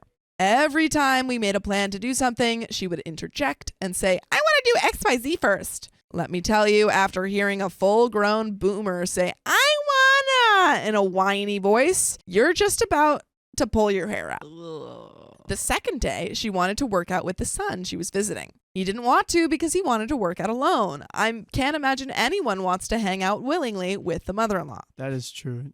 Yeah. So she decided she was going to take a 3-hour walk in the 105-degree Fahrenheit weather with only 20 ounces of water and no sunscreen. Is it humid? Girl. If it's humid, you're effed. You're toast. I mean, you're toast regardless. I'm toast. Maybe this is just me. So after 1 hour, we had to go on a search and rescue for her because she most definitely was going to suffer from a bad sunburn/dehydration. Not only did she literally walk off to throw a hissy fit, but she delayed the actual plans my brother-in-law made for the day. Our 3rd day hasn't happened yet, but my brother-in-law wanted to make me feel included and asked what I would like to do since the day was wide open. I suggested a fun tourist attraction, and both him and my husband were eager to do it. But before we could start figuring out the timing of it, my mother-in-law spoke up and said she wanted to go take photos first and get a workout and cook and go swimming and get coffee. But she finished off first her list of demands with, well, whatever you guys want to do. No, ma'am, apparently it's not whatever we want to do because you get pissy when things aren't going your way. She's just going to throw a tantrum if she doesn't get to go on her, what did she say? Workout, cook, swim, coffee run. Bro, hot take. She just needs to get laid. That's really what this woman needs. At the end of this day, that's all she needs. But, dude, I mean, it might calm her down. Chat will agree with me. Okay. Chat will agree with me. I will never travel with her again, nor will I ever spend more than 3 hours with her. Visiting my brother-in-law was supposed to be fun and relaxing, but she's treating this vacation like a to-do list and making sure all her boxes are ticked off first before anyone else. I want to go home. That sucks. Yeah, she's totally ruining your relationship. I mean, not your relationship, your vacation. But there is an edit. Oh, gosh. Thanks for all your encouragement, guys. Today is day 3. You have one more day after this. So I'll finally be saying something to my mother-in-law when she starts up her antics again. Ooh, Ezekiel says, or a Snickers bar. Because she's not her when she's hungry. I will probably make an update post with the rage that will ensue. And comments. Oh, gosh. Comment 1 says, it's a shame because the brother-in-law at least seems to want to spend time with you all and wants to include you, which is awesome. At some point, I just leave and tell mother-in-law if she wants to do at-home activities all day, she's more than welcome to. You're going to enjoy the vacation and actually explore the city a bit. You would have to deal with the tantrum afterward, but at least you would enjoy one day of the vacation. Comment 2 says, info, I know she'll be upset, but besides that, why can't you guys just go without her? Let her do what she wants and you do what you want. Let her throw her toddler tantrum. Yeah. Opie says, because my brother-in-law is our only ride and she stupidly decided to only bring cash, so Uber and Lyft are out of the question. Interesting. Dang. Interesting. I would love to call her out on her selfishness, but my brother-in-law and husband are non-confrontational people. I even had a fight with my husband during the flight about how I was worried that she was going to control everything, not ask anyone's opinions on what they want to do, and play the victim. But he kept disagreeing and said that he wanted to have a good time and to not ruin things for him. Update. There is an update, but John just got back. But basically, OP is on this little 4-day trip with the fam. And her mother-in-law sucks. Her mother-in-law is always throwing tantrums, is like, we need to go on a swim. We need to go on a walk. We're going to do what I want to do. And no one else wants to do that. And she keeps throwing these tantrums. And Opie's just sick and tired of it. Yep. And they're on day 3. Yep. And I said she just needs to get laid. Yeah. she'll And calm Opie, yeah. That's and true. That's what Riley said. Thank you. Some D for the MIL. Update. Day 3 has officially ended. And it was a doozy for my mother-in-law. For more info that got buried in comments on the original post, my husband specifically asked me not to say anything to my mother-in-law prior to this trip because he's a non-confrontational person. I mean, I also can imagine growing up with this mother-in-law would not be fun. No. You would not want to I don't want to confront rile that. up the bulls. I can't even lie. His main focus was just having a good time with his brother and not wanting to fight with his mom. During the night of day 2, my sister-in-law, brother-in-law's wife, called my mother-in-law and complained about her controlling behavior. She told my mother-in-law that she was ruining his vacation by constantly trying to get him to do everything she wanted to do. Go off, sis. Fast forward to day 3, my mother-in-law had wanted to go on a 3-mile run with my brother-in-law. However, after the call she had with my sister-in-law, mother-in-law decided to go on a 4-hour walk on her own. And I believe this is in the 115-degree weather, or 105-degree weather that she was talking about. That is freezing. My brother-in-law had just about enough of her being dramatic and told her that we were going out for breakfast and she's welcome to join, but we aren't going with her. Without skipping a beat, she just said, okay, and tried to leave. Before she left, my husband told her she needed to put on sunscreen, wear a hat, turn on her location on her phone, and stay on the paved walking trails. In good boomer fashion, she started resisting, saying, she doesn't need that crap. We told her she did. She just kept saying, I don't need you guys to parent me. Yeah, I was just about to say, I love how he's being the mom to her. Yeah, she's like wear bring your sunscreen. bring your water, wear your sunscreen. Turn She's your like, location. no, I don't wanna. Thankfully, we're all on the same wavelength and told her that she did need us to parent her and that she was being silly for no reason. Cue her saying, F you! See you at 4 p.m. Bye. We went out to breakfast, went shopping, and hung out peacefully at home. It was so fun. Around 3 p.m., we again needed to rescue her because it was another 105-degree Fahrenheit day, and she only brought another 20 ounce of water. Honestly, She's done this twice now. This is the second time she's done this. The question is, when do we let her learn her lesson? It's like, Yeah. oh, did we not say that's like probably not a good idea? And like, at least if you're gonna do it, bring Yeah. all this stuff, and they're like, screw it, I don't need you. Go ahead and figure on I'm sorry. your own If way. she does it, honestly, by the second time, I'm just going big on the "I told you so's." Going like she's getting a hardcore 20-minute "I told you so" parenting lecture. Yep. We brought her back, told her to get freshened up because we were heading downtown to go shopping, eating, and sightseeing. She initially said she didn't want to go, but reluctantly said fine. This is where crap hit the fan and she fully pulls out the boomer selfishness. As all 4 of us are walking, she is consistently walking 4 paces behind us, her arms crossed and eyes locked to the ground. We tried asking her where she wanted to go and if she wanted anything to eat, but she kept pouting and saying no. Is this a 4-year-old? Truly. What are you doing, woman? We went to a tourist attraction and asked her to participate in the activities included in the place. And again, all we got was a nope. It wasn't until she was almost groped by a wasted homeless man that we finally snapped at her. We asked what her problem was and why she was acting this way. What? That was That was the thing that. What? Okay, I don't know if that okay. Was that connected? I don't know. We asked what her problem was and why she was acting this way. She told us she felt left out and that she thinks she should have just stayed back since no one wanted her there. Yeah. Yeah. Go away. We told her that we did want her there and tried all night to include her in activities, but she wanted to be upset instead. I spoke up and told her that if she wanted to be upset, that's okay, but she can't look like a victim or someone might try to hurt her. She only responded, "Oh, F you, OP," and tried to walk away again. My husband told me not to say anything, and I agreed because honestly, I don't know how the heck to respond to an adult throwing a temper tantrum. We all agreed that she can stay upset for all we care because she has literally no reason to be. We told her we've done everything she wanted this trip except for going exercising with her and eating at home for all our meals. We told her that she is wanted and we're trying to include her. If she wanted to be upset, that's her problem, but she needs to stop being stupid and stick with the group. By the way, you should stick with us and listen to full episodes with stories just like this on Apple Podcasts, Spotify, or your favorite podcast app. Just search up OK Storytime. Check it out. That was a great transition. That really was. There's a little bit left. Okay. We're just going to jump right now. Let's go. Yeah, jump. Finally, after 5 hours and one last tourist attraction, she turned around and started having fun. Oh. She just needed a little temper Oh. tantrum. That You kind have of a little fun, like meltdown. normal fun. I thought the homeless guy was back.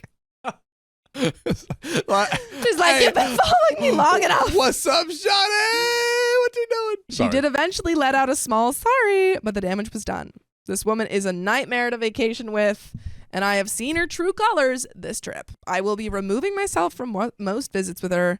I've always had a gut feeling that she isn't as nice as she tries to make people believe, so it's very reassuring to finally have that peace of mind. And that's it. And that's the end of that story. That's it. Your mother-in-law's a nightmare. She sucks. She sucks. Don't go on another trip with her. Get her out. That's my recommendation. But that is the end of that episode. Oh. So, if you love us, make sure to subscribe. We love you. And see you tomorrow.